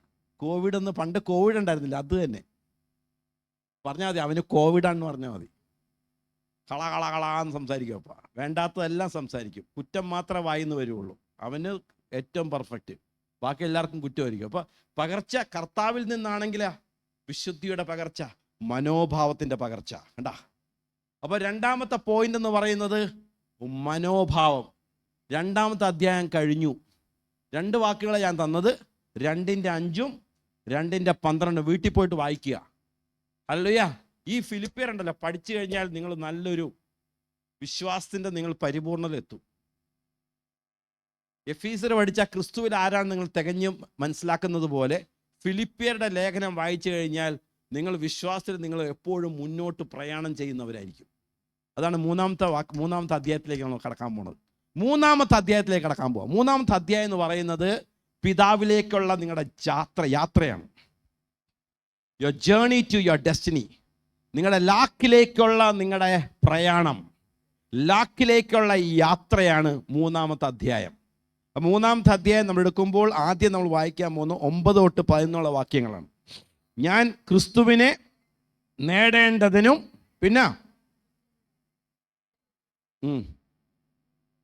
ഞാൻ ക്രിസ്തുവിനെ നേടേണ്ടതിനും ന്യായപ്രമാണത്തിൽ നിന്നുള്ള എൻ്റെ സ്വന്തം നീതിയല്ല. സ്വന്തം നീതി എന്ന് പറഞ്ഞാൽ നേരത്തെ പറഞ്ഞ പോലെ എൻ്റെ പ്രയാസം, ഞാൻ കഷ്ടപ്പെട്ടുണ്ടാക്കിയതാണെന്നാണ് എൻ്റെ സ്വന്തം നീതി. നേരത്തെ സിസ്റ്റർ പറഞ്ഞ് കഷ്ടപ്പെട്ട് ഞാൻ ഉണ്ടാക്കിയതാണ്. അതിനൊന്നും വിലയില്ല. നിന്റെ പ്രയാണത്തിനും നിന്റെ പ്രയത്നത്തിനും യാതൊരു വിലയില്ല. ക്രിസ്തു നിന്നിൽ ഉളവാക്കുന്നതിന് മാത്രമേ വിലയുള്ളൂ. ഒന്നുകൂടെ പറയാം, നമ്മുടെ കഷ്ടപ്പാട് കൊണ്ട് നമ്മുടെ വിയർപ്പിൻ്റെ ബലത്തിൽ ചെയ്യുന്നതിനൊന്നിനും വിലയില്ല. എന്ന് പറയാൻ വിയർക്കേണ്ടെന്നല്ല കേട്ടാ, കർത്താവിന് വേണ്ടി വിയർക്കണം. അതുകൊണ്ടാണ് പഴയ നിയമത്തില് പുരോഹിതന്മാർക്ക് ചണവസ്ത്രം മാത്രമേ ധരിക്കാനുള്ള വ്യവസ്ഥ ഉണ്ടായിരുന്നുള്ളൂ. കാരണം എന്താണെന്നറിയാമോ? വേർക്കാതിരിക്കാൻ. കമ്പിളിയുടെ ഡ്രസ്സും പോളിസ്റ്റർ ഡ്രസ്സൊക്കെ ഇട്ട് ഇവിടെ ശുശ്രൂഷ ചെയ്തിട്ടുണ്ടെങ്കിൽ അന്നത്തെ കാലത്ത്, ഇന്നത്തെ അല്ല, അന്നത്തെ കാലത്ത് ശുശ്രൂഷ ചെയ്യുമ്പോൾ ഒരു തുള്ളി വിയർപ്പ് യാഗപീഠത്തിൽ വീഴാൻ പാടില്ല. അതുകൊണ്ട് പുരോഹിതന്മാർ അന്നത്തെ കാലത്ത് ചണവസ്ത്രം, ലിനൻ ഡ്രസ്സ് ഇടാൻ പാടുള്ളൂ. അപ്പോൾ ഒരു തുള്ളി വിയർപ്പ് പോലും യാഗപീഠത്തിൽ വീഴരുത്. ഇന്ന് നമ്മൾ നോക്കിയാൽ, ഇന്ന് ക്രിസ്തുവിൽ ഞാനും നിങ്ങളും ആയിത്തീർന്നാൽ എൻ്റെയും നിങ്ങളുടെയും പ്രയത്നമല്ല, ക്രിസ്തു നമ്മിലൂടെ ചെയ്യുന്ന പ്രയത്നമാണ്. കണ്ട, ഈ സാധാരണ നമ്മൾ പറയുന്ന യാക്കോബിൻ്റെ ഏശാവിൻ്റെ കഥ പറയുമ്പോൾ, യാക്കോബ് ഏശാവിൻ്റെ കഥ നമ്മൾ നോക്കിയിട്ടുണ്ടെങ്കിൽ ഏശാവ് നല്ലൊരു അധ്വാനശീലനായിരുന്നു. യാക്കോബ അവൻ അടുക്കള ചാണ്ടിയാ, അമ്മയുടെ സാരിയുടെ ചുറ്റും നടന്നവനാ. അമ്മ അമ്മ അമ്മ അമ്മ എന്ന് പറഞ്ഞവനാ. അമ്മയ്ക്ക് ഭയങ്കര ഇഷ്ടവനാ. മറ്റവനാ, അവൻ ആടിനെയൊക്കെ കാട്ടുമുയലിനെ പിന്നെ എന്തിനൊക്കെ വേട്ടയാടാൻ വേണ്ടി പോയിട്ട് അവൻ നല്ല ഒരു സദ്യ അടിച്ചു പൊളിക്കണവനാണ്. മറ്റവൻ അടുക്കളയില അമ്മ അമ്മ അമ്മ അമ്മ. കർത്താവിന് ഇഷ്ടം അമ്മ അമ്മ എന്ന് വിളിക്കുന്നത്. എന്ന് പറഞ്ഞാൽ അങ്ങനെ ആയിത്തീരരുത് കേട്ടാ. അട്ടിപ്പനവൻ. പക്ഷെ അവന് മാറാനുള്ളൊരു മനസ്സുണ്ട്. ഇതാണ് കർത്താവ് നോക്കുന്നത്. അവൻ്റെ സ്വഭാവത്തെ മാറ്റുവാൻ അവനൊരു താല്പര്യമുണ്ട്. എൻ്റെ മനോഭാവത്തെ മാറ്റുവാൻ എനിക്കൊരു എൻ്റെ മനോഭാവത്തെ മാറ്റുവാൻ എനിക്കൊരു താല്പര്യമുണ്ട്. അങ്ങനെയുള്ളവരെ കർത്താവിന് താല്പര്യം. ഹല്ലേലൂയ. അപ്പോൾ അവൻ എന്ത് ചെയ്ത്, അവൻ ഇങ്ങനത്തെ ഇതാണെങ്കിലും അവന് മാറാനുള്ളൊരു താല്പര്യമുണ്ട്. തെറ്റ് ആണെന്ന്, ഇനി ഞാൻ ചെയ്ത തെറ്റ്, പ്രത്യേകിച്ച് അവൻ എന്ത് ചെയ്ത്, അവന് അവകാശം വിട്ടുകളയില്ല. അവകാശം പിടിച്ചു പറിച്ചെടുത്തവൻ, ജ്യേഷ്ഠാവകാശം അവൻ തട്ടിപ്പറിച്ചെടുത്തവൻ. ജ്യേഷ്ഠാവകാശം എന്ന് പറഞ്ഞാൽ എന്താ? ക്രിസ്തുവിലുള്ള എൻ്റെ അവകാശമാണ്. കൈവിട്ട് കളയരുത് ഞാൻ. ഹല്ലേലൂയ. ദൈവം നമുക്ക് തന്ന രക്ഷയെ നിന്റെ അവകാശമാണ്, കൈവിട്ട് കളയരുത്. ഇന്ന് നമ്മൾ അതിൽ നിന്ന് പഠിക്കാനുള്ള ഒരു പാഠം അത്. കൈവിട്ട് കളയരുത്. അത് മുറുകെ പിടിച്ച് ലക്ഷ്യത്തിലേക്ക് ഓടുവാൻ ഇന്ന് ദൈവം ജനങ്ങളെ വിളിക്കുകയാണ്. അത് ചെയ്ത യാക്കോബിനെ കർത്താവ് അംഗീകരിച്ചു. ഇന്ന് ഞാൻ പറയട്ടെ, ഇന്ന് ഇതേ ലാക്കിലേക്ക് വിശ്വാസം ഒരിക്കലും കൈവിടാതെ മുറുകെ പിടിച്ച്, രക്ഷ മുറുകെ പിടിച്ച് ഓടുവാൻ ഇന്ന് ദൈവം ജനങ്ങളെ അന്വേഷിക്കുകയാണ്. ആ കൂട്ടത്തിൽ നമ്മളുണ്ടോ? ഉണ്ടെന്ന് പറ. അതാണ് വിശ്വാസം. നമുക്ക് വായിക്കാം. എന്താണ് പറയുന്നത്? ന്യായപ്രമാണത്തിന് എൻ്റെ സ്വന്തം നീതിയല്ല, എനിക്ക് എൻ്റെതായിട്ടുള്ള ഒന്നുമില്ല, കർത്താവിൻ്റെ നീതിയിലാണ് ഞാൻ നിൽക്കുന്നത്. നമ്മളുടെ സ്വന്തം അധ്വാനത്തിൻ്റെ നീതിയല്ല, കർത്താവിൻ്റെ നീതിയിൽ ഞാൻ നിലനിൽക്കുന്നു എന്ന് പറയുന്നത് അവിടെ ക്രിസ്തുവിലുള്ള വിശ്വാസം മൂലം ദൈവം വിശ്വസിക്കുന്നവർക്ക് നൽകുന്ന നീതി തന്നെ ലഭിച്ചു. അടുത്ത ആളോട് പറ, ക്രിസ്തുവിൽ വിശ്വസിക്കുന്ന അവർക്ക് ലഭിക്കുന്ന ക്രിസ്തുവിൻ്റെ നീതിയാണ്. പറ, ക്രിസ്തുവിൻ്റെ നീതിയാണ് നമ്മിലുള്ളത്. നമ്മുടെ നീതി കൊണ്ടൊന്നും അവിടെ എത്തില്ല. ഞാൻ പറഞ്ഞ നമ്മുടെ നീതി അവിടെ വിലമതിക്കുകയില്ല. ക്രിസ്തുവിൻ്റെ നീതി നമ്മളിലേക്ക് പകർന്നു നൽകിയിരിക്കുകയാണ്.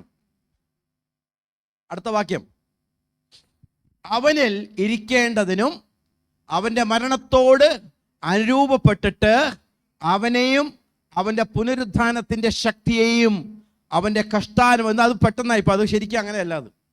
അത് പൗലോസ് പറഞ്ഞു, I desire to know one thing. എനിക്ക് ഒരു കാര്യം അറിയുവാൻ താല്പര്യമുണ്ട്, എല്ലാത്തിനേക്കാൾ ഉപരിയായിട്ട് എനിക്ക് അവനെ അറിയണം.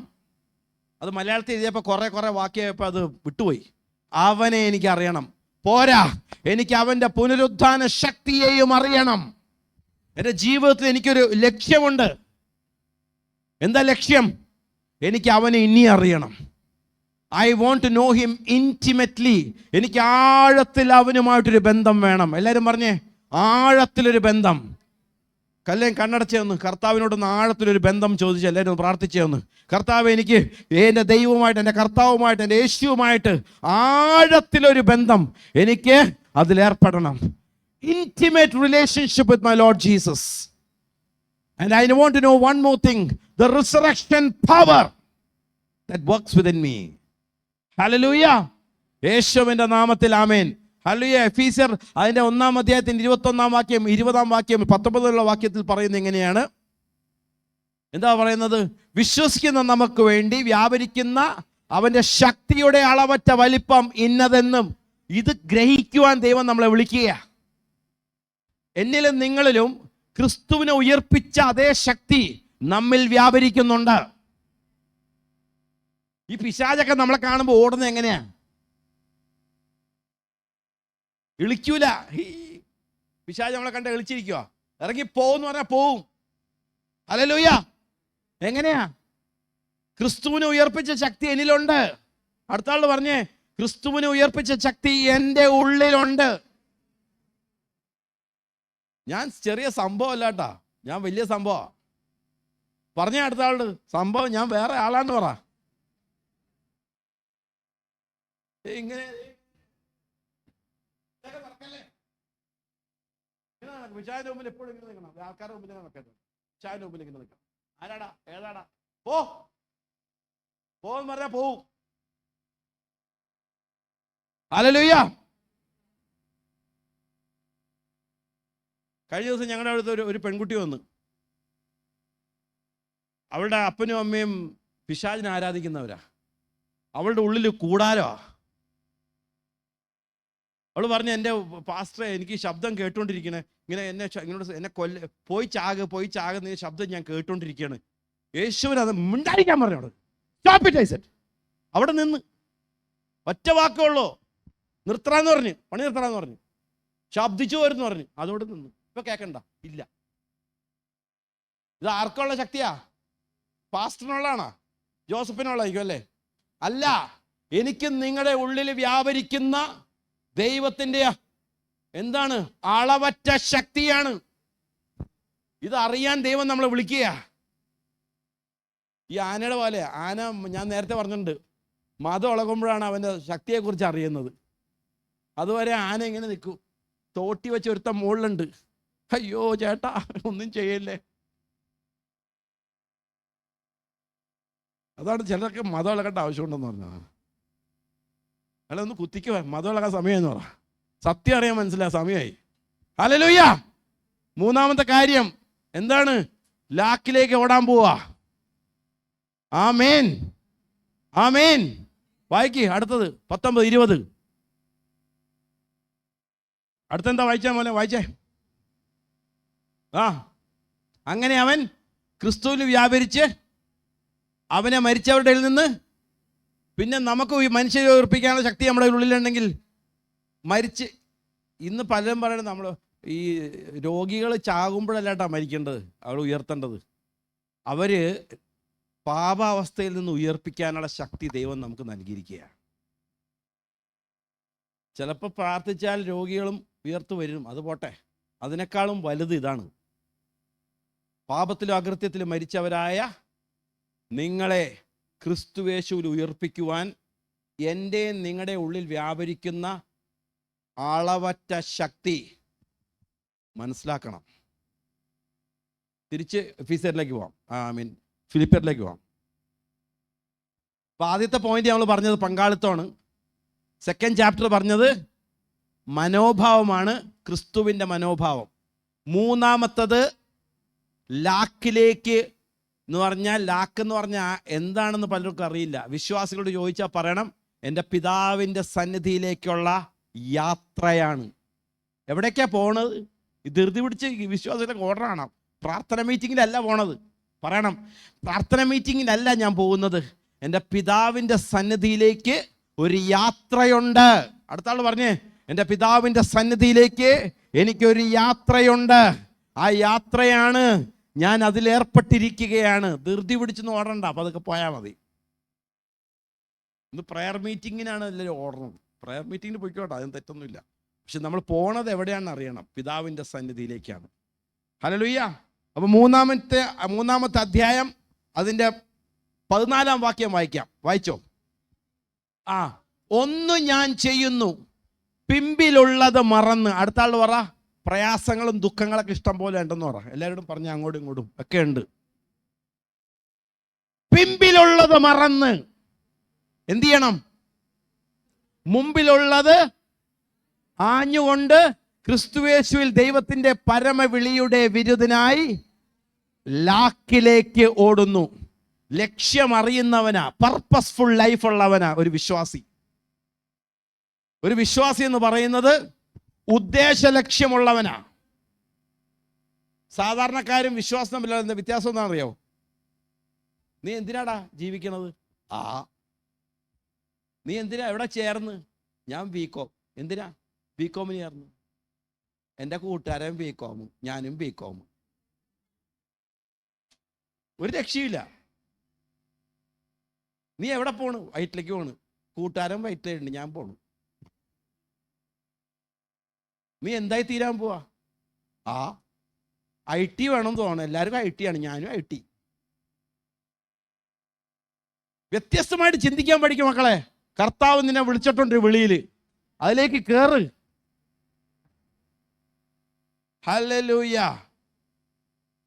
ദൈവത്തിന് നിങ്ങളെക്കുറിച്ചൊരു ഉദ്ദേശമുണ്ട്. നമ്മൾ അനാദി കാലത്തിൽ നമ്മളെ സൃഷ്ടിച്ച സമയത്ത് എനിക്ക് ഇവനെ ഇന്നതാക്കി തീർക്കണമെന്ന് അവിടെ ഒരാൾ എന്നെക്കുറിച്ചൊരു തീരുമാനമെടുത്തിട്ടുണ്ട്. ആ തീരുമാനത്തിലേക്ക് ഞാൻ നടക്കണം വിശ്വാസത്താൽ. അതാ ഞാൻ പറഞ്ഞത്, നമ്മുടെ ഗിഫ്റ്റിംഗ് എന്താണെന്ന് അറിയണം, എൻ്റെ വിളി എന്താണെന്ന് അറിയണം, എന്നിൽ നിക്ഷേപിച്ചിരിക്കുന്ന എന്ത് ദാനമാണ് എനിക്കുള്ളതെന്ന് ഞാൻ അറിയണം. അതിലേക്ക് ഞാൻ കയറണം. കൂട്ടുകാരനല്ല തീരുമാനിക്കണത്. ബികോം അല്ല എൻ്റെ ലക്ഷ്യം. എൻ്റെ വിളി കർത്താവിൻ്റെ പരമവിളിയാണ്. ഇവിടെ പറയുന്ന കണ്ടില്ലേ, ദൈവത്തിൻ്റെ പരമവിളിയുടെ വിരുദിനായി ലാക്കിലേക്ക് ഓടുന്നു. മൂന്നാമത്തെ അധ്യായം നമ്മൾ എന്ത് പെട്ടെന്ന് പഠിച്ചു. 3 അധ്യായം കഴിഞ്ഞപ്പോൾ തന്നെ. മൂന്നാമത്തെ അധ്യായത്തിൽ എത്ര വാക്യങ്ങൾ പഠിച്ചെന്നറിയാമോ? 1 9 തൊട്ട് 11 വാക്യങ്ങൾ, 2 14 മതി. 2 വാക്യം പഠിച്ചാൽ മതി, ക്ലിയറായി. ഫിലിപ്പിയർ കഴിഞ്ഞു, മൂന്നാമത്തെ അധ്യായം കഴിഞ്ഞു. അപ്പോൾ ഒന്നാമത്തെ അധ്യായം പാർട്ട്ണർഷിപ്പ്, പങ്കാളിത്തം. രണ്ടാമത്തെ അധ്യായം മനോഭാവം. മൂന്നാമത്തെ അധ്യായം എൻ്റെ യാത്ര. അടുത്ത ആൾ പറ, എനിക്കൊരു യാത്രയുണ്ടെന്ന് പറ. പൂർത്തിയാക്കാനുണ്ട് എനിക്ക്, ഞാനത് പൂർത്തിയാക്കും. ക്രിസ്തുയേശുവിൽ എൻ്റെ യാത്ര ഞാൻ പൂർത്തിയാക്കും. പകുതി വഴിക്ക് നിൽക്കല്ലേട്ടാ. അടുത്ത ആൾ പറ, പകുതി വഴിക്ക് നിർത്തലെന്ന് പറ. ശുഷ്കാന്തിയോടുകൂടി തീർക്കുക, ഓട്ടം തീർക്കണം. 3 അധ്യായം കഴിഞ്ഞ് നാലാമത്തെ അധ്യായത്തിൻ്റെ ഒരു ചെറിയൊരു മുഖവര തരാൻ ഞാൻ. ഈ ഏത് യാത്രയ്ക്ക് പോകുമ്പോഴുണ്ടല്ലോ ഒരു പ്രശ്നമുണ്ട്. യാത്രയ്ക്ക് പോകുമ്പോൾ ഒരു പ്രശ്നമുണ്ട് മക്കളെ. എന്താ പ്രശ്നം? തടസ്സങ്ങളുണ്ട്. അതാണ് പ്രശ്നം. ഈ യാത്രയ്ക്ക് വരുമ്പോൾ പ്രശ്നങ്ങളുണ്ടാവും. പ്രതിബന്ധങ്ങളെ അതിജീവിക്കുവാൻ ദൈവം നമ്മളെ വിളിക്കുക. ഒരു വ്യക്തിയിൽ അത് സാധിക്കും, ക്രിസ്തുയേശുവിൽ. നിരാശ, മറ്റുള്ളവരുടെ വെടി, അങ്ങോട്ടും ഇങ്ങോട്ടൊക്കെ വെടിവെക്കുന്നു. അത് എന്താ പ്രശ്നം എന്നറിയോ? ഏറ്റവും കൂടുതൽ വെടികൊണ്ടാണ് വിശ്വാസികളുടെ എന്നാ.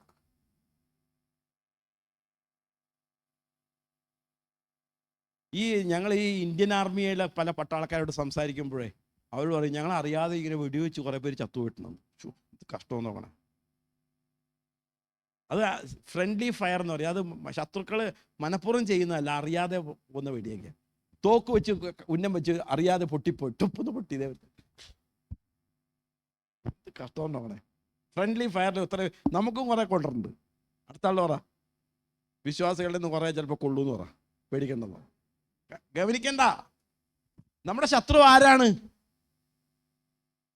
അടുത്തിരിക്കുന്ന ആളല്ല. അയാൾ നോക്കിയിട്ട് പറ, ശത്രു അല്ലെന്ന് പറ. പോട്ടെ, വിട്ടുകളാ, പോട്ടെ, കുറെ വെടികൊള്ളും. ഇതും പറഞ്ഞ് നമ്മുടെ ദൗത്യത്തിൽ നിന്ന് മാറാൻ പറ്റുമോ? യാത്ര മുമ്പിലുണ്ട്. പിശാച് വേറെയാണ്, നമ്മുടെ ശത്രു പിശാചാ. ഹല്ലേലൂയ. ഇതാണ് 4-ാമത്തെ അധ്യായം പറയുന്നത്. 4-ാമത്തെ അധ്യായം 4:4 പറയുന്നത്, എല്ലായ്പ്പോഴും ദുഃഖിച്ചിരുന്നാൽ പോയി, തോറ്റുപോകും നിങ്ങൾ. ദുഃഖിച്ചിരുന്നാൽ എന്ത് പറ്റും? ഞാൻ ചോദിക്കട്ടെ, സങ്കടപ്പെട്ടിരിക്കുന്നവർക്ക് പ്രാർത്ഥിക്കാൻ പറ്റുമോ? ഒന്നും എനിക്കറിയില്ല. പ്രാർത്ഥിക്കാൻ എനിക്ക് പറ്റില്ല. വിഷമിച്ചിരുന്നാൽ എങ്ങനെ പ്രാർത്ഥിക്കാനാ? പ്രാർത്ഥിക്കാൻ പറ്റുമോ? പറ, നിങ്ങൾ പറ. അടുത്ത ആൾ പറ, വിഷമിച്ചിരിക്കില്ലെന്ന് പറ. അപ്പൊ എങ്ങനെ സന്തോഷിക്കാൻ പറ്റുമോ? എനിക്ക് സന്തോഷിക്കാൻ ഒരു വകുപ്പുമില്ല, ലോട്ടറി അടിച്ചിട്ടില്ല. സന്തോഷിക്കണം എങ്ങനെയാ? പിന്നെ ആ കർത്താവിൻ്റെ സന്നിധി പോയി ഇങ്ങനെ ചാരിയിരുന്ന പകർച്ചയാ. സന്തോഷം എന്ന് പറയുന്നത് ആനന്ദം എന്ന് പറഞ്ഞാൽ സന്തോഷമല്ല. സന്തോഷം എന്ന് പറഞ്ഞാൽ സിനിമ കാണുമ്പോൾ കിട്ടുന്ന ആനന്ദം എന്ന് പറഞ്ഞാൽ കർത്താവിൻ്റെ സന്നിധിയിൽ നിന്ന് കിട്ടുന്നതാണ് ആനന്ദം. അവൻ്റെ കൂടെ നിന്നാൽ മതി, പകർന്നു കിട്ടും. എല്ലായ്പ്പോഴും സന്തോഷിപ്പിൻ. ഇതവിടെ പറയുന്നത്, കർത്താവിൽ എപ്പോഴും ആനന്ദിപ്പിൻ. ആനന്ദിപ്പിൻ എന്ന് ഞാൻ പിന്നെയും പറഞ്ഞു. അത് ട്രാൻസ്ലേഷൻ എന്നാ കുഴപ്പമാട്ടാ. സന്തോഷിക്കല്ല, ആനന്ദം. എന്താ വ്യത്യാസം പറഞ്ഞാൽ, സന്തോഷം താൽക്കാലികമാണ്, ആനന്ദം നിലനിൽക്കുന്നതാണ്. ആനന്ദം ക്രിസ്തുവിൽ നിന്ന് മാത്രമുള്ളതാണ്. സന്തോഷം ശ്രീനിവാസിന്റെ സിനിമ കാണുമ്പോൾ കിട്ടുന്നതാണ്. മനസ്സിലായ? ആനന്ദം നമുക്ക് വേണ്ടത്. 6-ാം വാക്യം, ഒന്നിനെക്കുറിച്ചും അതേ ഉള്ളൂ, ഒന്നിനെക്കുറിച്ചും വിചാരപ്പെടരുത്, എല്ലാറ്റിലും പ്രാർത്ഥനയാലും അപേക്ഷയാലും നിങ്ങളുടെ ആവശ്യങ്ങൾ സ്തോത്രത്തോടുകൂടെ ദൈവത്തോട് അറിയിക്കുക അത്രേ വേണ്ടത്. പിന്നെ എന്തിനാ നിങ്ങൾ വിഷമിക്കുന്നത്? അടുത്ത ആൾ പറ, എല്ലാം കർത്താവിൻ്റെ മേത്ത് ഇടാൻ പറ. Cast your burdens unto him എന്ന കർത്താവിൻ്റെ വചനം പറയുന്നത്. എന്ന് പറഞ്ഞാൽ അവൻ്റെ മേൽ വലിച്ചെറിയുക എന്നാ. ഒയ്യോ, കർത്താവിനെ എങ്ങനെയാ നമ്മൾ അങ്ങനെ ട്രീറ്റ് ചെയ്യണത്? കർത്താവ് പറയുന്ന കാര്യമാണ്. നിങ്ങളുടെ ഭാരങ്ങളെല്ലാം എൻ്റെ മേൽ, മലയാളത്തിൽ പറയുമ്പോൾ ഇടുക എന്നാണ്. ഇംഗ്ലീഷിൽ പറയുന്നത് കാസ്റ്റ് എന്ന് പറഞ്ഞാൽ വലിച്ചെറിയുക എന്നാണ്. അപ്പം നമുക്ക് പ്രയാസമുണ്ടോ? ഒരു പ്രയാസമില്ല, ചുമ്മാ വെറുതെ പറയാ. പ്രയാസമുള്ളൂ. മക്കളെക്കുറിച്ചുള്ള ആവലാതി, പിന്നെ ആ ഭീതി, ഭാവിയെക്കുറിച്ചുള്ള ആകുല ചിന്ത, ഇതെല്ലാം ഇങ്ങനെ 10 ടൺ ഭാരം ചുമന്ന് ഇങ്ങനെ നടക്കുകയാണ്. താഴെ വെക്കാൻ പറ. അതിനേക്കാളും നല്ലത് കർത്താവിലേക്ക് ഇടാൻ പറ. ഹല്ലേലൂയ. ഇത് കർത്താവിന് വചനം പറയുന്നുണ്ടല്ല, ഇതുപോലത്തെ ഈ ഭാരങ്ങളും പ്രതിബന്ധങ്ങളും നമുക്കുണ്ടെങ്കിൽ ലക്ഷ്യത്തിലേക്ക് എത്താൻ പറ്റില്ല. ഒന്നാമത്തെ കാര്യം ഞാൻ പറഞ്ഞ പങ്കാളിത്തം അല്ലേ. രണ്ടാമത്തത് മനോഭാവം. മൂന്നാമത്തത് യാത്ര. നാലാമത് യാത്രക്കുള്ള തടസ്സങ്ങളെല്ലാം ക്രിസ്തുവേശുവിൽ നീക്കം ചെയ്യണം. അതാണ് ഈ പറഞ്ഞത്. നമുക്ക് വരുന്ന പ്രയാസങ്ങൾ, നമുക്ക് വരുന്ന ഭാരങ്ങൾ, ഇതെല്ലാം നമ്മളിന്ന് കർത്താവിലേക്ക് ഇടണം. പറയുന്നത് 4:6, 4:8 എന്താ പറയണത്? ഒടുവിൽ സഹോദരന്മാരെ, ഇതാണ് ചെയ്യേണ്ടത്. 8-ാമത്തെ വാക്യത്തിൽ അതിൻ്റെ മർമ്മം കൊടുത്തിട്ടുണ്ട്. നീ എന്ത് ചെയ്യണം? നീ വചനം ധ്യാനിക്കുക. വചനം ധ്യാനിക്കുക. അടുത്ത ആൾ പറ, വചനം ധ്യാനിക്കാൻ പറ. നിന്റെ എല്ലാ ഭാരവും കുറയും, നിന്റെ എല്ലാ ഭാരവും മാറിപ്പോവും. വചനം ധ്യാനിച്ചാൽ നിന്റെ എല്ലാ പ്രയാസങ്ങളും മാറും. എന്താ പറയുന്നത്? ഒടുവിൽ സഹോദരന്മാരെ, സത്യമായതൊക്കെയും ഘനമായതൊക്കെയും നീതിയായതൊക്കെയും നിർമ്മലമായതൊക്കെയും രമ്യമായതൊക്കെയും സൽകീർത്തനായതൊക്കെയും സൽഗുണമോ പുകഴ്ച അതൊക്കെയും എന്ന് പറഞ്ഞാൽ ഇതാണത്. ഇത് വെറുതെ വായിച്ചാൽ പോരെന്ന് പറ, പഠിക്കണം. ഞാനത് പഠിപ്പിക്കുന്നതാണ്. ഫിലിപ്പിയരുടെ ലേഖനം ഇന്ന് തീർത്ത്, നമ്മൾ 4-ാമത്തെ അധ്യായം തീർത്ത് കഴിഞ്ഞിട്ടില്ല കേട്ടോ. 11-ാം വാക്യം വായിക്ക്. എല്ലാം ഇന്ന് വീട്ടിൽ പോയിട്ട് വായിച്ചോളാം കേട്ടോ, മറന്നുപോയില്ലെങ്കിൽ. ബുദ്ധിമുട്ട് നിമിത്തമല്ല ഞാൻ പറയുന്നതുള്ള അവസ്ഥയിൽ. എൻ്റെ അർത്ഥം എന്താണെന്നറിയോ? എന്തോ കല എന്നൊക്കെ പറഞ്ഞ് എഴുതിയിട്ടുണ്ട്. അലംഭാവത്തോടിരിപ്പാൻ എന്ന് പറഞ്ഞാൽ എന്താ അർത്ഥം? തൃപ്തിയുള്ളവരായി തീരണം.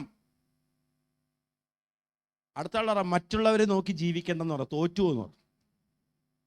മറ്റുള്ളവരെ നോക്കി ജീവിക്കരുത്. നമ്മളുടെയൊക്കെ ജീവിതം എങ്ങനെയാണെന്ന് അറിയോ?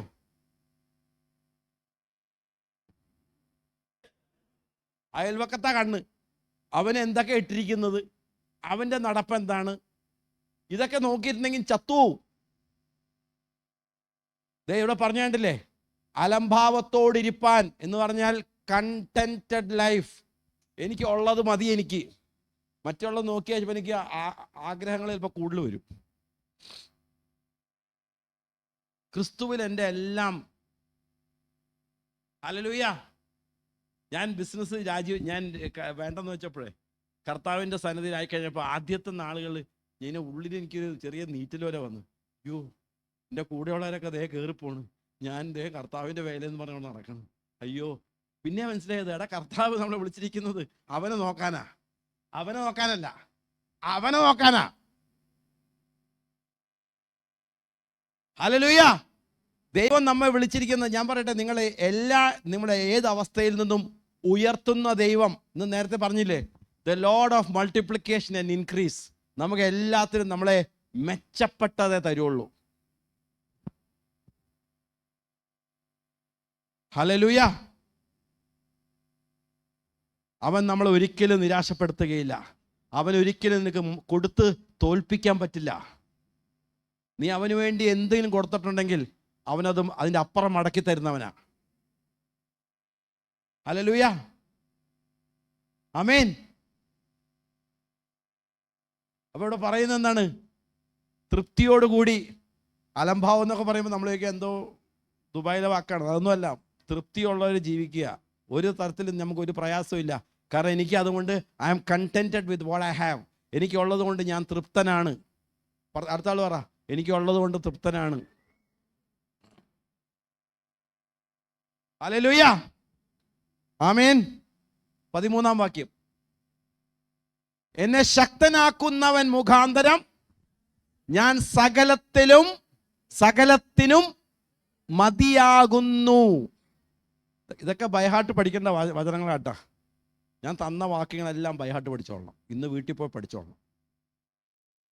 ഹല്ലേലൂയ. 19-ാം വാക്യം, അതോടെ നമ്മൾ ക്ലോസ് ചെയ്യും.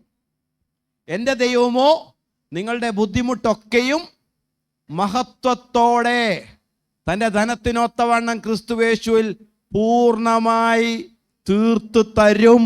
വിശ്വസിക്കുക.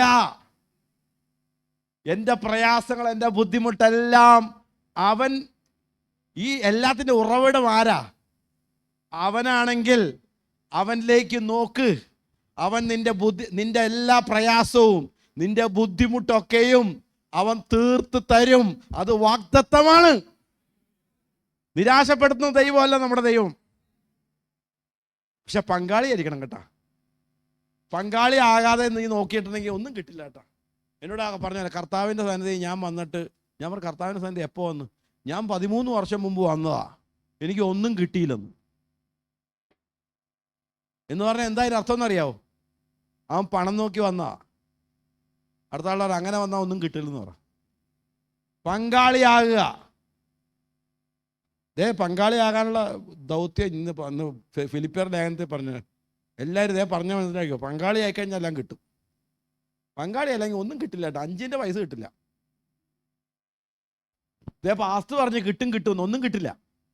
പങ്കാളി ആയിക്കഴിഞ്ഞാൽ നിന്റെ ബുദ്ധിമുട്ടൊക്കെയും ക്രിസ്തുവേശുവിൽ അവൻ്റെ മഹത്വത്തിന് വേണ്ടി അവൻ തീർത്തു വരും. ഇപ്പൊ മനസ്സിലായില്ലേ എന്താ ആൾക്കാർക്ക് കിട്ടാത്തതെന്ന്? മനസ്സിലായോ? പങ്കാളിയല്ല. 4 കാര്യങ്ങളാണ് പഠിച്ചത്. ഒന്നാമത്തെ അധ്യായം പങ്കാളി. You are A partner with Christ, you are A partner of the gospel. 2, നിന്റെ മനോഭാവം ക്രിസ്തുവിൻ്റെ അതേ മനോഭാവത്തിൽ മറ്റുള്ളവരെ നമ്മളെക്കാളും ശ്രേഷ്ഠർ എന്ന് കാണണം. ഹല്ലേലൂയ എന്ന് പറഞ്ഞാൽ ഞാൻ ചെറുതല്ല, മറ്റുള്ളവരെ എന്നെക്കാളും കൂടുതൽ ശ്രേഷ്ഠർ ഞാൻ കാണണം. ക്രിസ്തുവിൻ്റെ മനോഭാവം അത്. 3-ാമത്തെ അധ്യായം എൻ്റെ യാത്രയാണ്. എൻ്റെ യാത്ര ലാക്കിലേക്ക് ഞാൻ ഓടുന്നു. പിമ്പിലുള്ളത് മറന്ന്, പറഞ്ഞേ, പിമ്പിലുള്ളത് മറന്ന് മുമ്പിലുള്ളത് നോക്കിക്കൊണ്ട് വിശ്വാസത്താൽ എൻ്റെ പിതാവിൻ്റെ സന്നിധിയിലേക്ക് ഞാൻ ശുഷ്കാന്തിയോട് ക്രിസ്തു യേശുവിൽ ഞാൻ ഓടിക്കൊണ്ടിരിക്കുക. ഞാൻ അവിടെ എത്തും. 4-ാമത്തത് പ്രതിബന്ധങ്ങളെല്ലാം ഞാൻ തോൽപ്പിക്കും. കാരണം എന്താ? എൻ്റെ നിരാശ മാറും, ഡിസ്കറേജ്മെൻറ്റ് മാറിപ്പോവും, കർത്താവിൽ ഞാൻ സന്തോഷിക്കും, തൃപ്തിയുള്ളവനാവും. എൻ്റെ പ്രയാസങ്ങളെ ബുദ്ധിമുട്ടൊക്കെയും അവൻ തീർത്തു വരും. എൻ്റെ ഒരു ചിന്തയും എന്നെ അലട്ടുകയില്ല. ഹല്ലേലൂയ. എൻ്റെ ആങ്സൈറ്റിയൊക്കെ എന്തു ചെയ്യും? ക്രിസ്തു യേശുവിൽ അവൻ്റെ മഹത്വത്തൊത്ത വണ്ണം അവൻ എല്ലാം മാറ്റിത്തരും. അതാണ് എനിക്ക് തന്ന വാഗ്ദത്തം. ഈ 4 കാര്യങ്ങളാണ് ഞാൻ എഴുതിയിരിക്കുന്നത്. ഫിലിപ്പിയർ ലേഖനം നിങ്ങൾ പഠിച്ച 1 മണിക്കൂർ കൊണ്ട്. God bless you. എഴുന്നേക്കാം നമുക്ക്. ആമേൻ. പ്രാർത്ഥിക്കാം.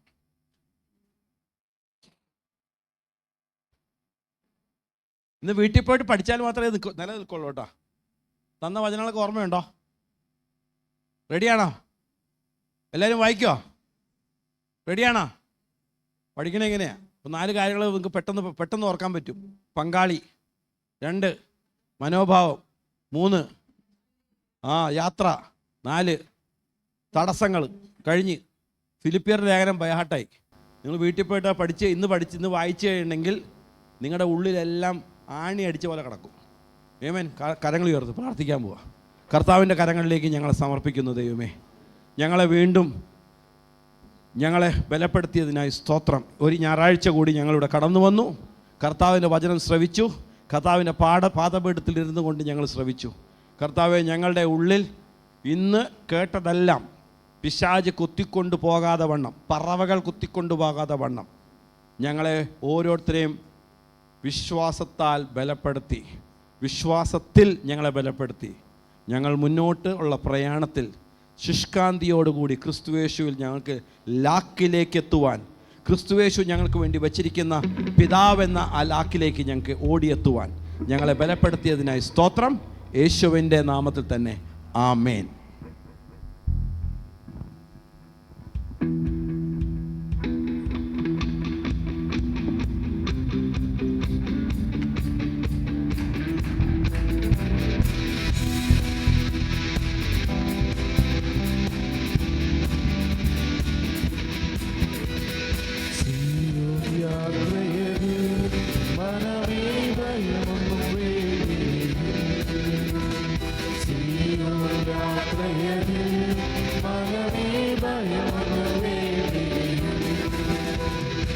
Abraham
ഇന്ന് ആർക്കെങ്കിലും പ്രയാസങ്ങളോ ഭയങ്ങളോ നിങ്ങൾക്ക് എന്തെങ്കിലും ബുദ്ധിമുട്ടുണ്ടെങ്കിൽ ഇന്ന് കർത്താവിൻ്റെ കരങ്ങളിലേക്ക് നമുക്ക് ഏൽപ്പിച്ചു കൊടുക്കാം.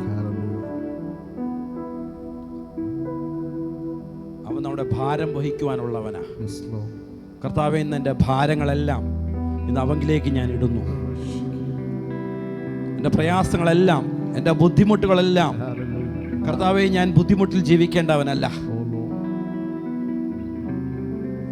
അവൻ്റെ മടിത്തട്ടിൽ സ്നേഹം മാത്രം അനുഭവിക്കേണ്ടവനാണ് ഞാൻ.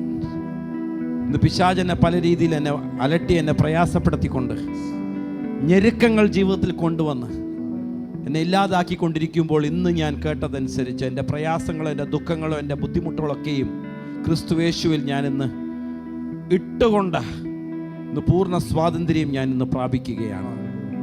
ഇന്ന് പൂർണ്ണ സ്വാതന്ത്ര്യം പ്രാപിക്കുവാൻ അവൻ നമ്മെ വിളിക്കുകയാണ്. Lord, I call to freedom. I am called to freedom. And Father, I take it in Jesus' name. Father God, I take that freedom in Jesus' name. തിരുസന്നിധിയിൽ ഞങ്ങളെ ഓരോരുത്തരെയും താഴ്ത്തുന്നു. കർത്താവേ, ഞങ്ങൾ ഇനി ലോകത്തിലേക്ക് കടന്നു പോകുമ്പോൾ ഒരാഴ്ച കാലം ഞങ്ങൾക്ക് ദൈവത്തിൻ്റെ സന്നിധിയിൽ കർത്താവെ എല്ലാ പ്രയാസങ്ങളെയും, എല്ലാ തടസ്സങ്ങളെയും, എല്ലാ പ്രതിബന്ധങ്ങളെയും തരണം ചെയ്തുകൊണ്ട് ക്രിസ്തുയേശുവിൽ ഞങ്ങളുടെ ലാക്കിലേക്ക് ഓടുവാനുള്ള ആ ശക്തിയും കൃപയും ഞങ്ങൾക്ക് നൽകിയതിനായി സ്തോത്രം. മഹത്വം ഞങ്ങൾ അങ്ങേക്ക് നൽകുന്നു, യേശുവിൻ്റെ നാമത്തിൽ തന്നെ. ആമേൻ. കർത്താവായ യേശു ക്രിസ്തുവിൻ്റെ കൃപയും പിതാവാം ദൈവത്തിൻ്റെ സ്നേഹവും വഴി നടത്തുന്ന പരിശുദ്ധാത്മാവിൻ്റെ സഹവാസവും കൂട്ടായ്മയും ഇന്നും എന്നേക്കും കർത്താവിൻ്റെ വരവോളം ഉണ്ടായിരിക്കുമാറാകട്ടെ. ആമേൻ. ജയം തന്ന കർത്താവിന് ഹല്ലേലൂയ, ഹല്ലേലൂയ, ഹല്ലേലൂയ. കർത്താവേ, വീണ്ടും വേഗം വരേണമേ. ആമേൻ. God bless you. ദൈവം നിങ്ങൾ എല്ലാവരും അനുഗ്രഹിക്കട്ടെ. കൂട്ടായ്മയെ ആചരിച്ച് കടന്നു പോവുക.